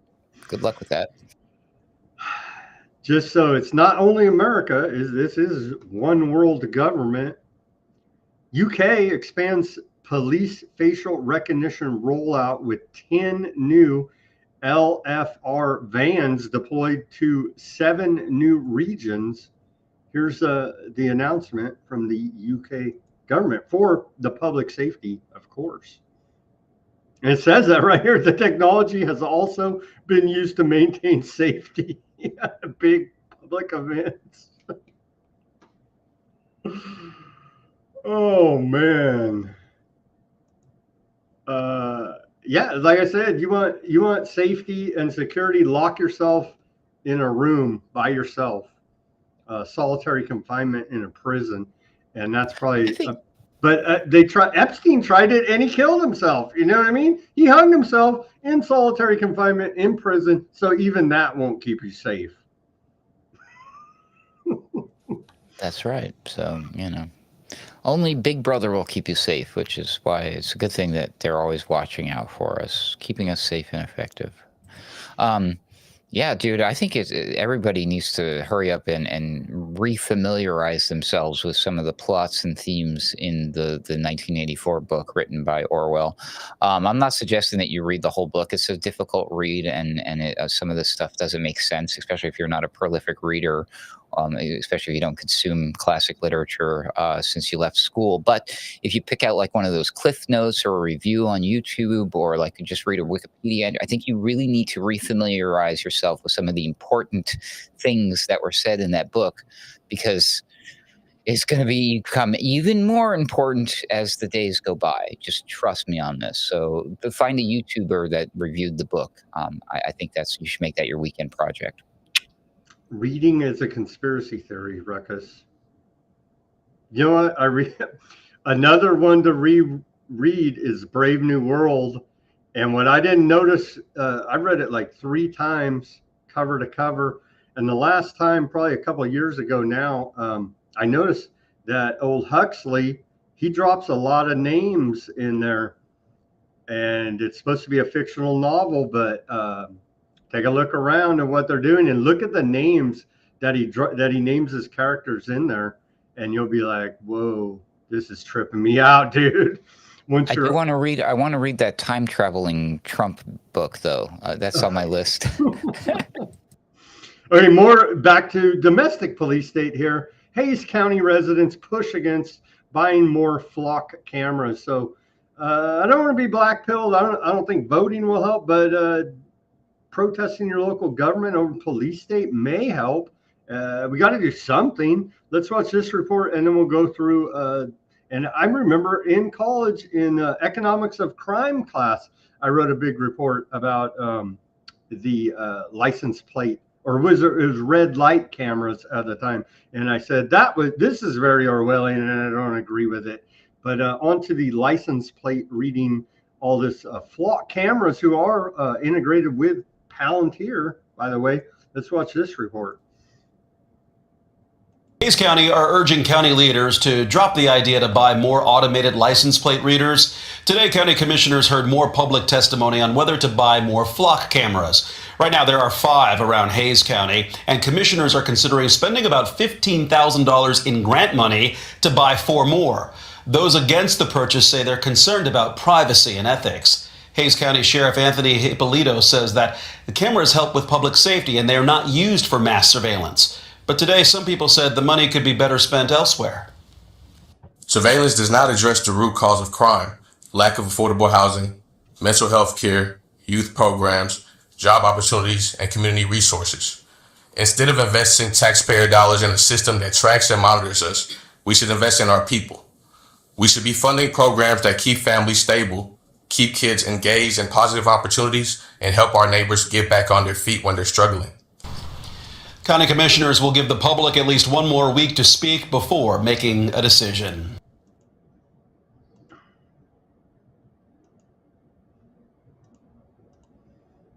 What the actual flock? Don't be a paranoid conspiracy guy. They would never use it for mass surveillance. Oh, we're getting to that, and you better believe they are. Some other places where there is pushback against flock cameras: Norfolk, Virginia, Mount Lake Terrace, Washington State, Jackson County, Michigan, Eugene, Oregon, San Diego, California, Oak Park, Illinois, Denver, Colorado, Kyle, Texas, Gig Harbor, Washington State, and state level bans in Illinois banned flock safety operations due to repeated permit application errors, threats to officials, and improper installations without permits. Texas issued a cease and desist order to flock safety for operating without proper licensing, effectively halting activities in the state. But it's for your safety, Texas and Illinois. What the hell? But wait, if they return with the proper licensing, it's going to be okay? What the heck? Like, you didn't get permission from the government to be here. Come back with permission. It doesn't change what they're doing. They just have a piece of paper that says they have permission now. What the heck? Anyways, yeah, no, they're banned where I come from. They're banned in my room. They're not allowed in my room. Straight up. Just letting you all know. But do you feel safe? Oh, but well, we're not going to go there. All right. Pamela Drew says, get a snail mailbox. Okay, I may take up that advice from you. Let's say I am a Texan. I believe in the Second Amendment. I believe in God. I feel safe enough. I don't feel that my government is making me feel particularly safe. Not at all. Large-scale networks, the government can't and won't keep you safe. That's just a fact of life. I'm sorry for all the government. Well, now you sound like the criminal, Sam. Large-scale networks, Southwest Ohio alone has more than 500 flock cameras. Wow, that sounds, well, they must be damn safe. They're dying of safety there. And that sounds effective. They're doing it right. They're doing it right. Okay, go large or go home. I mean, seriously. Again, let's blast through the headlines, and I mashed it all up with the AI, and we'll give you the report here, but quickly. And hey, I thought it was a report. Well, I guess they're recruiting. You could be 100 years old or 18. The 18-year-old vigilante ICE agent is coming. I don't know, maybe, possibly. Part of the, well, it's to get those damn illegals. But would they ever arrest anybody in the previous administration that allowed this? No, it's your illegal. World War III, Palantir CEO Alex Karp says 3-front war with Russia, China, and Iran, very likely. In other words, it's a lock, this author said, the wine press. That don't sound good. This we're not going to play today. Maybe we'll play it, but I mashed it up to give you a report. If you can see this, Palantir's watching you right now. That done from Moon on the YouTube. And then what does Palantir actually do? Palantir is often called a data broker, a data miner, a giant database of personal information. In reality, it's none of these, but even former employees struggle to explain it. And so here's a mashup of all this. Let's Palantir is a technological psychic. That's the best way to describe it.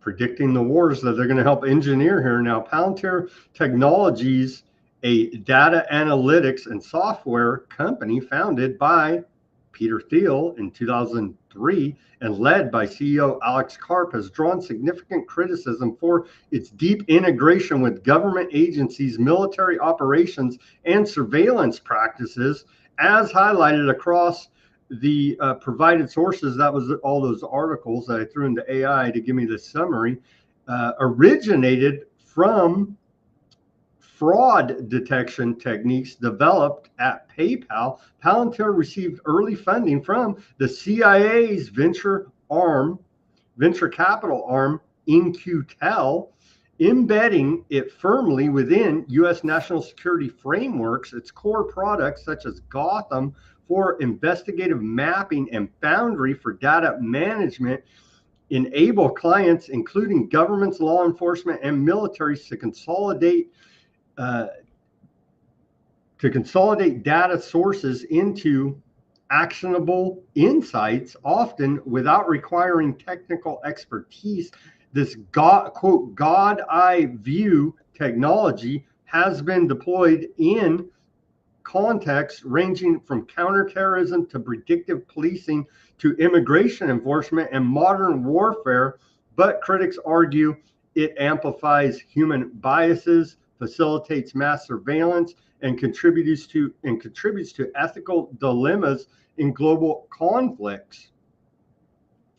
Palantir is portrayed as a dystopian force likened to something worse than anything George Orwell pinned down for its role in embedding invasive government data collection and analysis under contract with agencies like ICE, the Department of Defense, and even foreign entities such as Aardvark Land Military and the UK's National Health Services. Palantir's tools have been used to map personal networks, predict crime patterns, and support military targeting, sometimes leading to errors that harm innocents, such as misidentifying individuals from drone footage or reinforcing policing biases in underrepresented communities. Former employees have voiced alarm over the company's potential complicity in authoritarianism, potentially or practically through its cooperation with the Trump administration, where it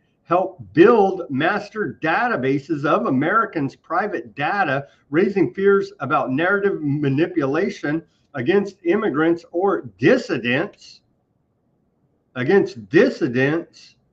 Karp's public statements exacerbate these concerns. He has predicted a very likely three-front war involving the United States, Russia, China, and Iran, advocating for accelerated development of autonomous weapon systems due to the perceived moral disparities with adversaries, while positioning Palantir as essential for Western dominance. This rhetoric, combined with the company's profit-driven expansion into endless wars, i.e., Ukraine, Gaza, underscores accusations of war profiteering and escalating global tensions. Ruckus. I think I need to fix my graphic and do a cross-out strike-through text, and instead of Big Brother, it says Palantir.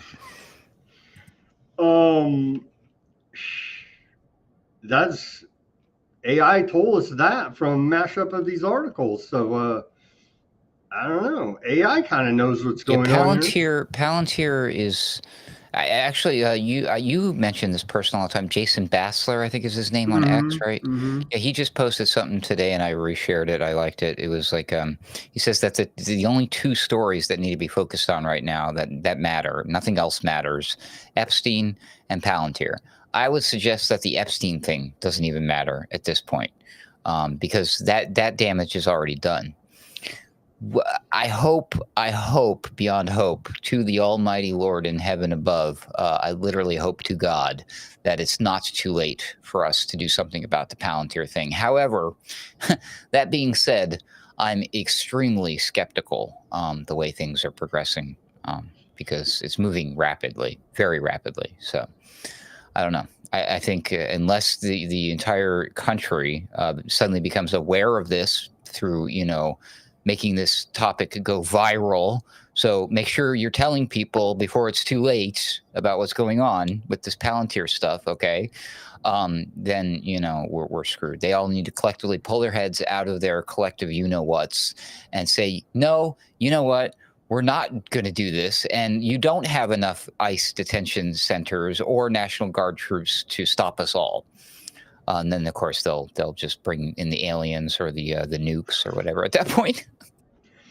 Top 10 points critical of Palantir and the government: invasive surveillance and privacy erosion. Palantir's Gotham platform enables governments to centralize vast personal data, mapping networks and accessing details like emails, movements, and associations, leading to intrusive monitoring that violates privacy and feels like reading someone's, quote, entire life story. That's the way I picture it on a dashboard there for the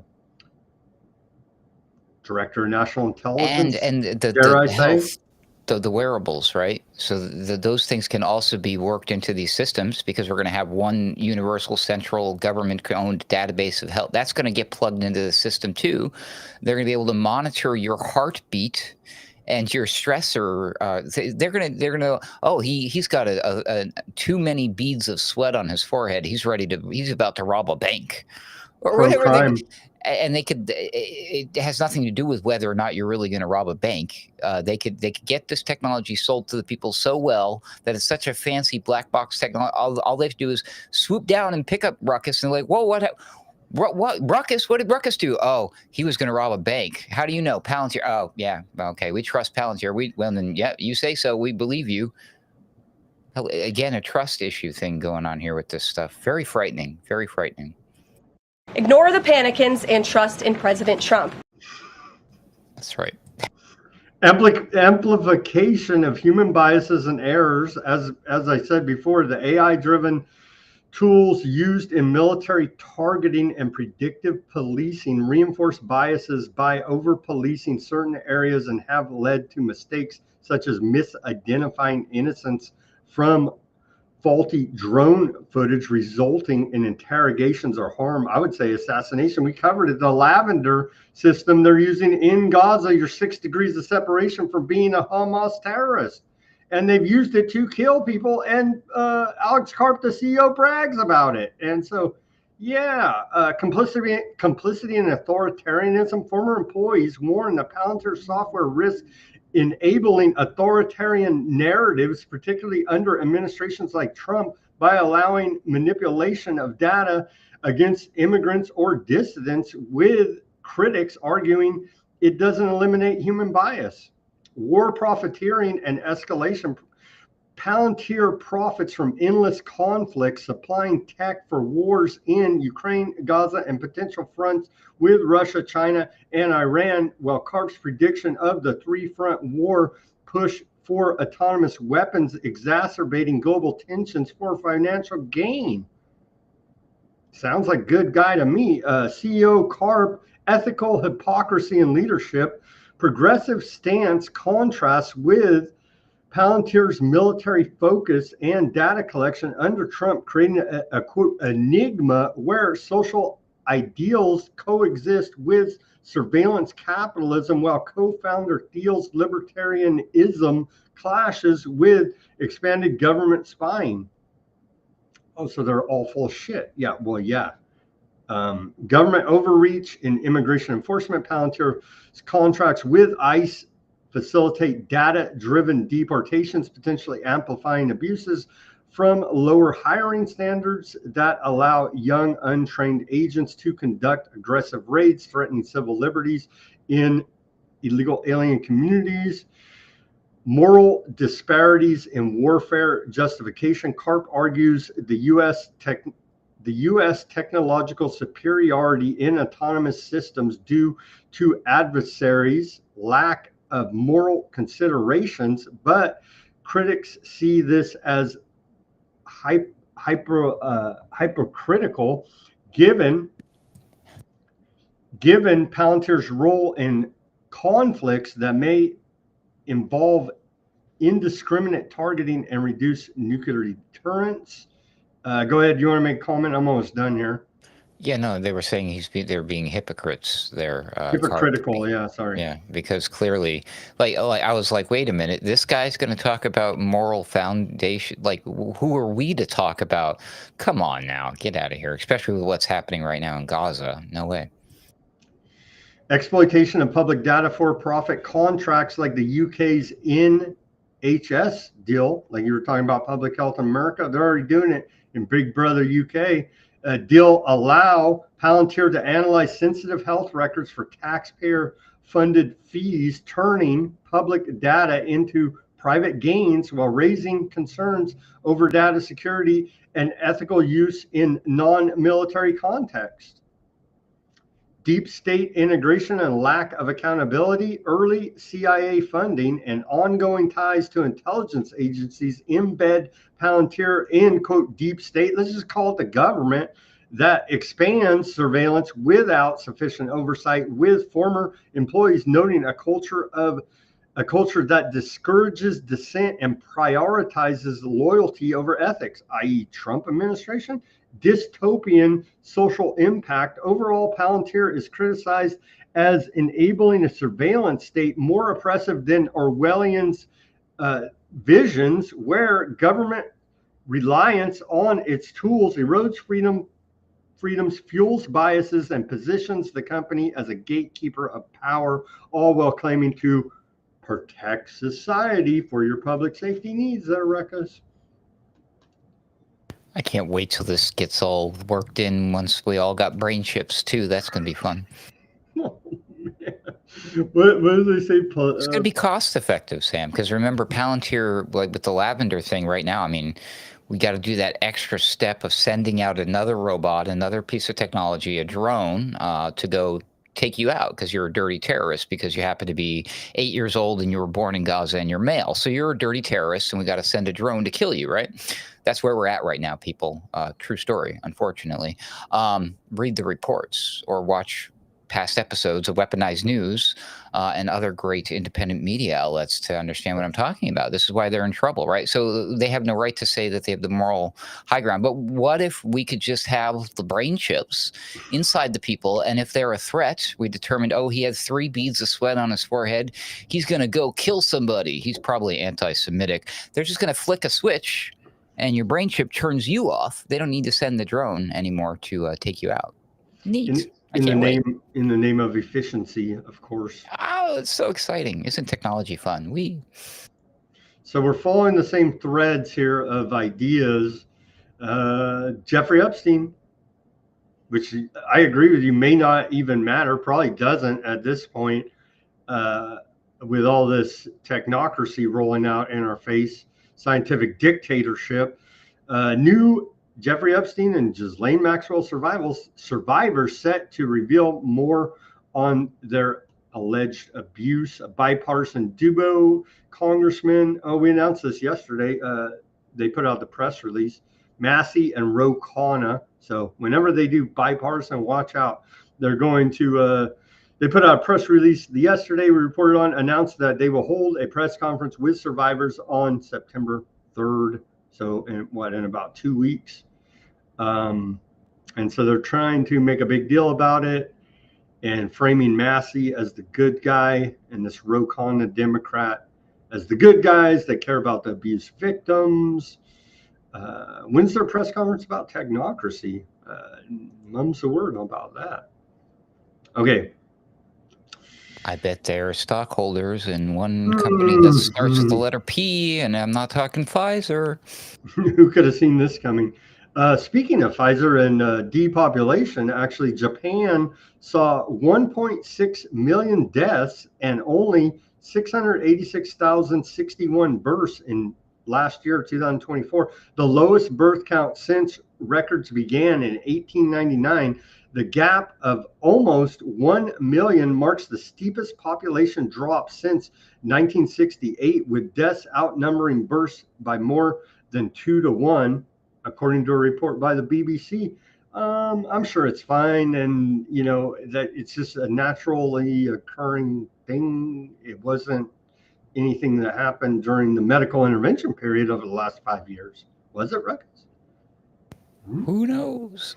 Yeah, I really need to hurry up and get back to doing my program, because that's where we left it as a cliffhanger on my program, The Daily Ruckus. The last episode I did was a 4-hour-long epic thing involving exactly starting out foundationally with this idea that we are not facing like overpopulation, we're facing population collapse, as exampled by that Japan story as well as others. Elon Musk was running his mouth for a while, getting in trouble, trying to warn people. Is like, Japan's not going to be a country in like 10 years, but he's not wrong.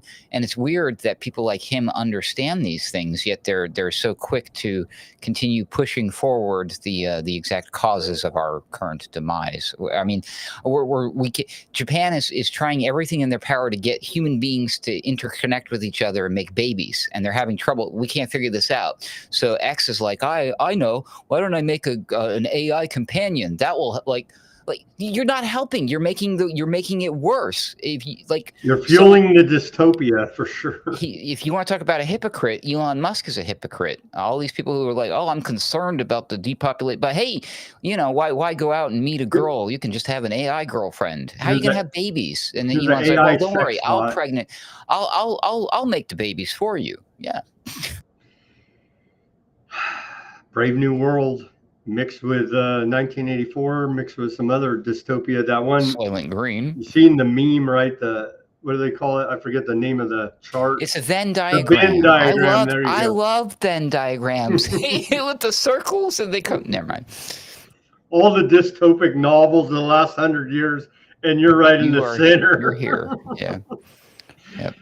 Oh man. Okay, continuing here with our geopolitical news now. The big meeting is coming up on Friday between Trump and Putin. Trump tells Zelensky and European leaders that conceding Ukrainian territory will be necessary, according to Axios. Zelensky says no. Here is Merz out of Germany, and Zelensky set peace conditions for Putin, including, we won't even play the clip in the interest of time as we're running. I'll just read it to you here. Ukraine's demands for an end to the war. Number one, durable ceasefire before any territorial talks, no concessions on borders, no withdrawal from Donbass. And we didn't know that there were Nazis there. We did not see this coming out of the many Nazi battalions operating there, which was a big part of starting this whole thing. But it was unprovoked invasion by Putin. Never forget that. Security guarantees path to NATO EU, sustained Western military aid, no forced demilitarization. Russian reparations, pay hundreds of billions of dollars in damages using frozen Russian assets. He's been after those Russian assets for a while. Return of abducted children and POWs.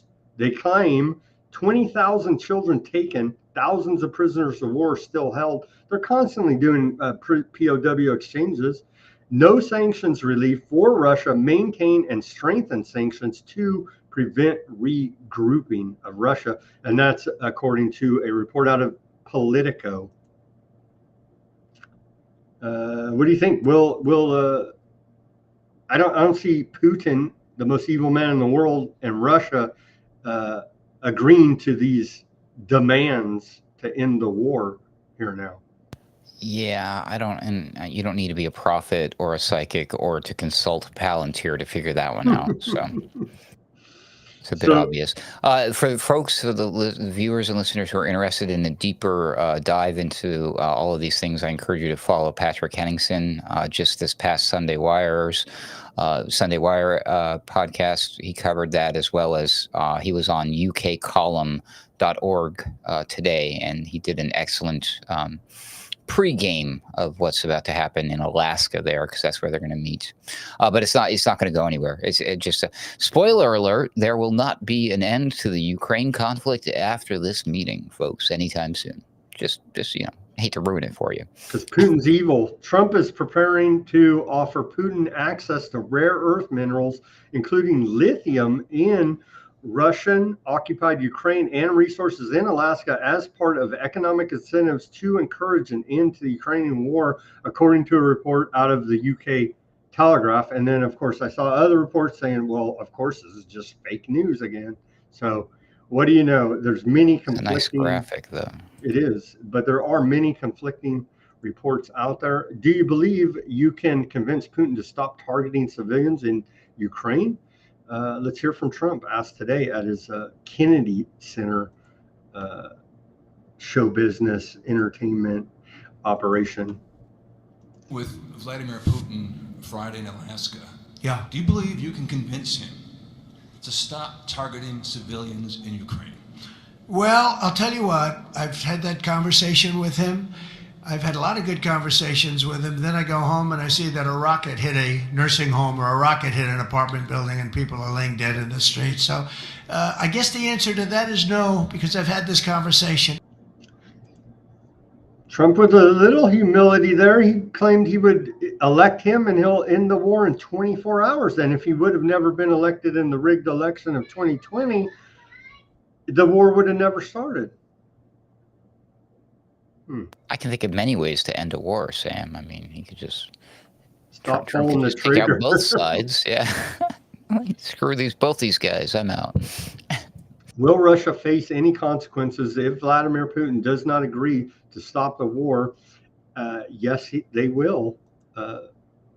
Trump says, more sanctions? I don't know. Are they going to nuke Russia? Maybe. Will Russia face any consequences if Vladimir Putin does not agree to stop the war after your meeting on Friday? Yes, they will. Yeah. What will the consequences There will be be? consequences. Sanctions, tariffs? There will be. I don't have to say. Well, thanks for letting us know. They're getting space lasers. Yes. On to, how's this guy talking about rigged election? Do the people, the great people of South Carolina, really support Lindsey Graham as your senator? Really? And he's key. Him and John McCain, all the way back in 2014, helped overthrow the Ukrainian government. Side note, he's a big aardvark supporter as well. He's a warmongering criminal piece of trash. For God's sake, stop voting for this man in South Carolina. But now we have to hear this. If America pulls the plug on aardvark land, God will pull the plug on us. I guess if your God is Satan. Let's hear from Lindsey Graham here now. I mean, this freaking guy. It's late at night. Israel is in a fight for their lives. Our friends in Israel are surrounded by people who would kill them all if they could. I am tired of the word genocide. Let me tell you about genocide. If Israel wanted to commit genocide, they could. They have the capability to do that. They choose not to. Hamas, they would commit genocide in 30 seconds. They just can't. And that's the big difference, folks. To people in my party, I'm tired of this crap. Israel is our friend. They're the most reliable friend we have in the Mideast. They're a democracy, surrounded by people who would cut their throats if they could. This is not a hard choice if you're an American. It's not a hard choice if you're a Christian. A word of warning. If America pulls the plug on Israel, God will pull the plug on us. And we're not going to let that happen. So I just want to end with this thought. That President Trump has stood with Israel at the most difficult time since its founding. October the 7th was an effort to destroy the state of Israel, the largest loss of Jewish life since the Holocaust. And here we are almost 2 years later, and Israel's the bad guy. That's ridiculous. Israel is not the bad guy. They're the good guy. The bad guys are the radical Islamists who would kill everybody in this room if they could. So I haven't lost my vision of right and wrong.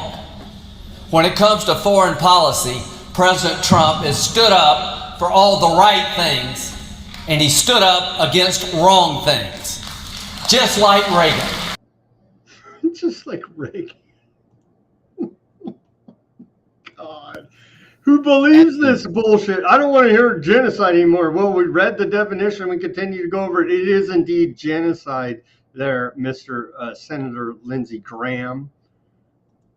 That guy, if God is going to pull the plug on anyone, it's probably that guy for what he just said. I'm just saying. How dare you? I mean, I'm an American and I'm a Christian, and my decision is very easy. I do not support genocide.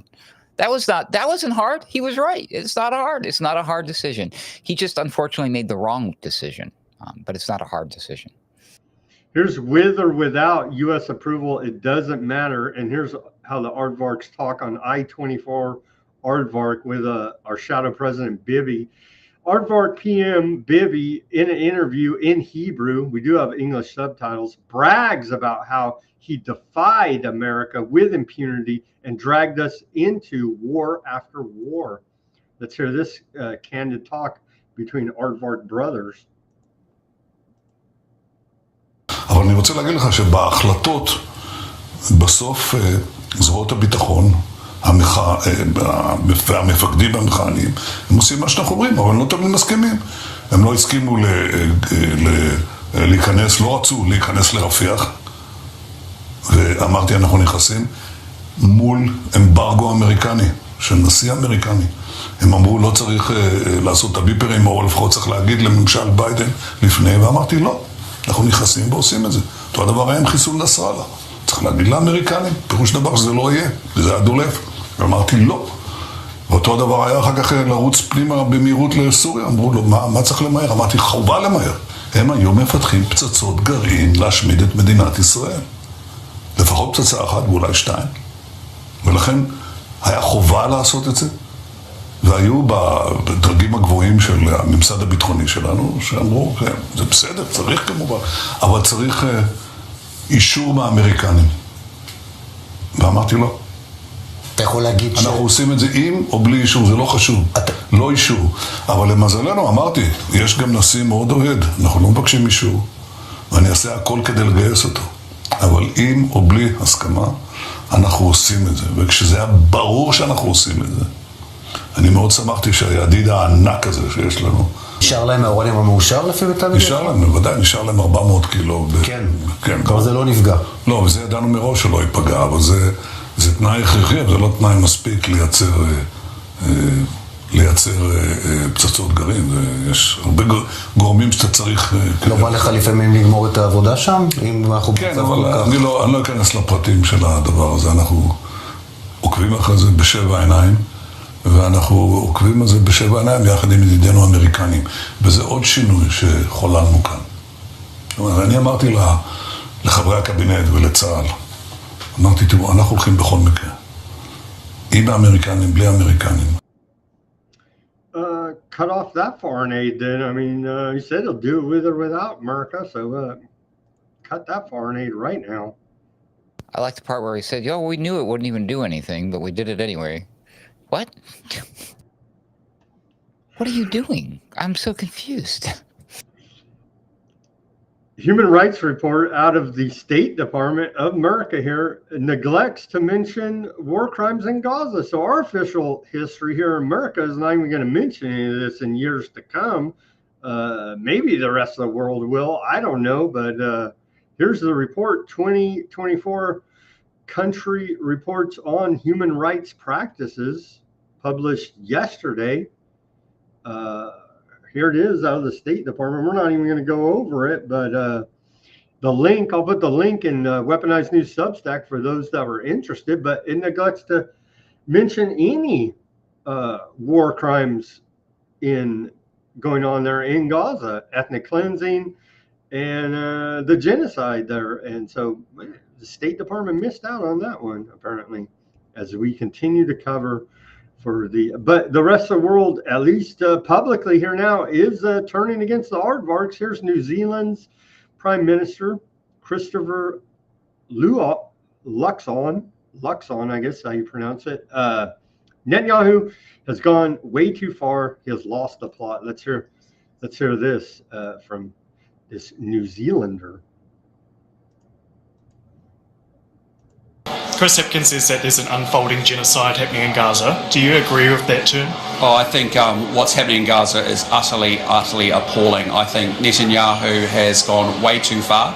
I think he has lost the plot, and I think that what we're seeing overnight, the attack on Gaza City, is utterly unacceptable, and that's what we have been calling for as an international community now for a long period of time.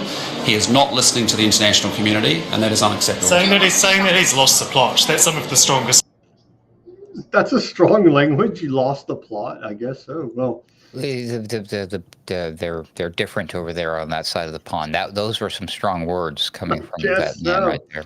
Yeah, I guess so. Spain is now jumping in the international coalition to go to the UN with Macron. Macron's Gaza International Coalition under UN mandate, and so Macron's leading the charge there. And it's going to be UK, France, Spain now. A bunch of Europe is jumping in here to, I don't know what they're going to do at the UN with the United States having veto power at the Security Council. I guess we'll know they're serious if we see the blue helmets arrive in Aardvark land.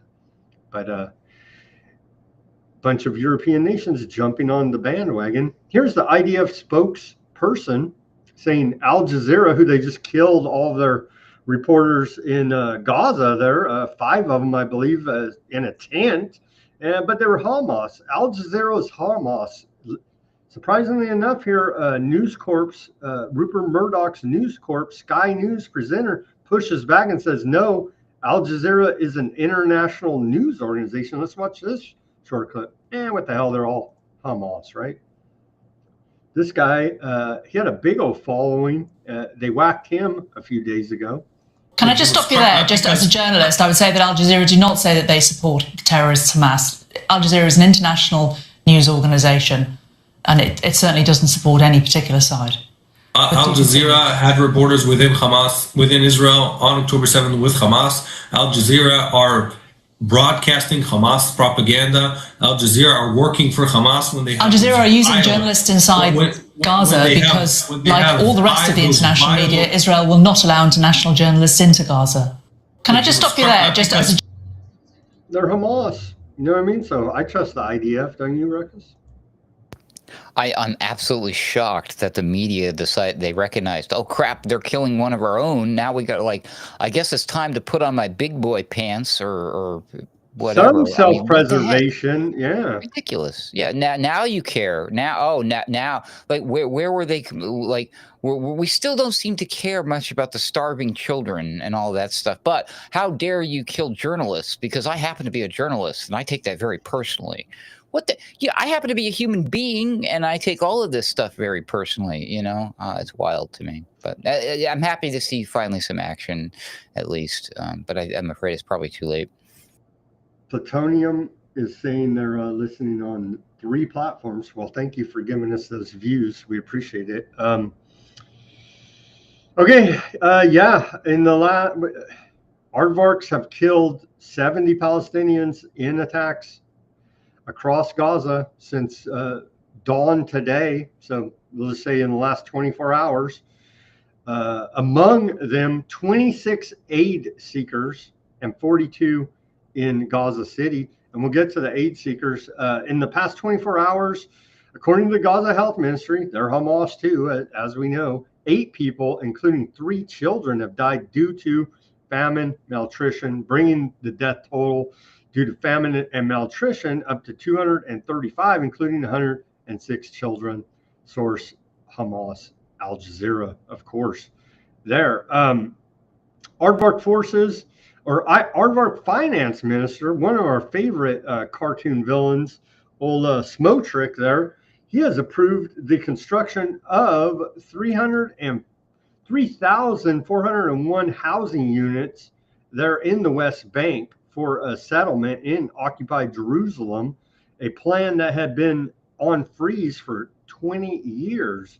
And so they're doing full on, the settlers are taking over the West Bank as part of the greater Aardvark land project here now, going full steam ahead. Well, here you go, Ruckus. The real president of America here says there is no hunger problem. And that hunger problem, that deprivation problem, is basically been solved. But wait a minute, I just reported on, well, the people who died aren't hungry anymore, Sam. Problem solved. that is one way to solve the problem. Here is shots of them running out of food there.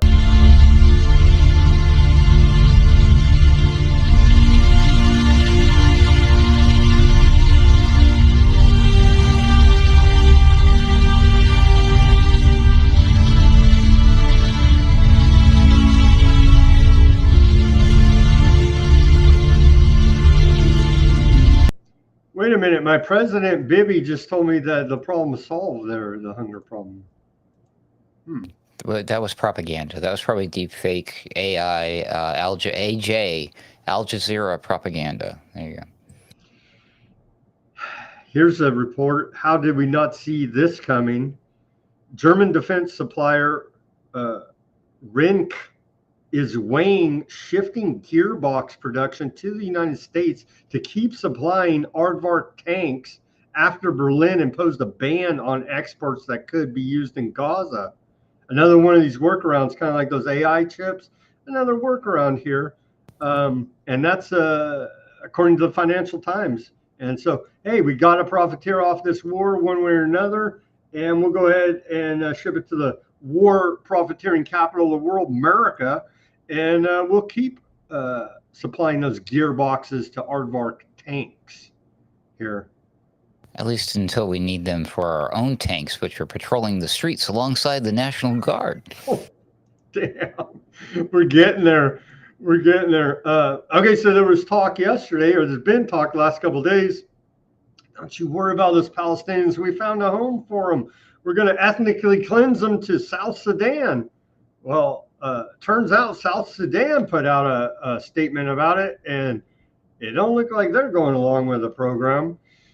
Here's the Republic of South Sudan, Ministry of Foreign Affairs, International Cooperation Headquarters press release today. They say the Ministry of International Affairs and International Cooperation in the Republic of South Sudan firmly refutes recent media reports claiming that the government of the Republic of South Sudan is engaged in discussions with the state of Aardvark land regarding the resettlement of Palestinian nationals from Gaza to South Sudan. These claims are baseless and do not reflect on the official position or policy of the government of the Republic of South Sudan. Therefore, the ministry urges all media outlets to exercise due diligence and verify information through official channels before publication. Stop putting out that fake news there.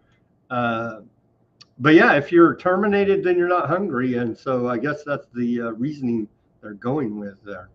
But Trump also recently said something about how they have beautiful homes waiting for them, ready to go. And I'm like thinking, thank God, because this whole time, the only reason they have not safely relocated out of Gaza is because they have nowhere to go. That's the only reason they stay, people. They stay there under the threat of death from bombs and bullets and starvation just because they have nowhere else to go. So thank God we figured this out. I can't wait. And then they always say, well, you know, obviously. They always say these Palestinians are such bastard terrorists. That's why no other country will take them. You think maybe South Sudan's like, we don't feel like getting bombed and demolitioned and genocided as well. And so I think that's a big reason. And then you have all these corrupt Arab leaders as well. So the Arab nations need to stand up for them. Looks like the only one doing it's Yemen over there. And and halfway Iran. And for a good time, you should see what Saudi Arabia is doing. No, they're going to stand with the coalition of Europe to propose a two-state solution, which we've been hearing forever and ever and ever. That never seems to be sorted They also out. appear to be blocking aid. And that's all the news we have for you today. I know it was very joyous. We did have a couple white pills, as the kids say on the interwebs. Protests against the number one story here in America is this pushback against this technocracy, Big Brother surveillance state they're building right in front of our eyes. And if you know they're doing it in your local community, go to the city council, go to the county board of supervisors and tell them we don't want Big Brother sticking a camera up our rectum all day long, as they would like to do here. You already got all our data. Palantir's taken over the federal government through Doge. And so you already got all that. We don't need the cameras in our rectum as well here now. But before you do all of that, make sure you write a nice friendly note to your friends and family explaining why you suddenly randomly disappeared. I'm just kidding. Be careful out there, everybody. Okay, let's go to the channels quickly, and then we'll sign off this broadcast. We went 2 hours and 15 minutes. Thank you, Ruckus, for your time, effort, and energy joining us on this Wednesday edition of Weaponized News. Okay, over to the Odysee. We see, what do we got? Huffman, the regulars, Fat Bob, Gurr, quite a lively chat. Lying politicians, Trump is Bibi's apprentice. No, you don't say Gurr. Fat Bob says, what, are there any... Fat Bob knows how to pick up the ladies. I can't even say that. DeSantis is beta testing all over the place, too, with Alligator Alcatraz. Well, so, yeah, FEMA camps, they're rolling out everywhere. Mason, just like them jars. Curse, just like them jars. Okay, thank you, gentlemen. Let's see another one. To replace a washing machine bearing a decade ago, I had to buy a replacement bearing and spider wheel and outer drum and inner drum, outer drum plastic wheel shut, all for a little bearing. Yeah, well, that's that planned obsolescence that they are laying down upon us here, Gurr, and it is a pain in the rear end when you spend all this money on these appliances. You expect them to last longer than 2, 3, 4, 5 years. If I may, there's not enough respect in this world for ball bearings and springs. So many things depend on them. It's true. That is true. Thank you guys for tuning in on the Odysee and keeping that chat lively. The Bitchute, as always, some days I'll have a live. There is kind of a live chat feature, but nobody, I don't know what's up with Bitchute, but nobody likes to chat in there on the live streams for some reason. But thank you guys for tuning in on the Bitchute. Appreciate it. The Rumble is always a lively chat. And we did have our Palladium. I don't even know. I can't even talk anymore. Thank you for tuning in. I like his Plutonium. Plutonium. I can pronounce his Facebook name is Bring5. Well, thank you, Bring5 Relic, for all the views on all the different channels you're doing as a great service. So we do appreciate that. And Biddy Boxer, well, thank you. Thank you for tuning in on the YouTube. Rumble, as always, that's where the lively chat is for the chatters that like to chime in during the live stream. And then, and Odysee as well, but they get a little bit rough with the cussing and racism, to warn you there. And the sexism. Now, all the isms are over on the Odysee. So if you enjoy that type of banter, that would be your chat. And for everybody else, the Rumble probably. Facebook, Kick, and Twitch. Thank you, everybody on all those platforms, for tuning in. As always, everybody do your own research. Peace, love, and freedom. Speak out and take action. Have a great rest of your Wednesday evening. We'll be back here tomorrow on Thursday to figure out what Newsom the criminal is going to do to Trump the criminal in redistricting congressional districts and rigging your elections, or democracy, of course. and Trump's the most evil man in the world, along with Putin. Thank you very much, YouTube.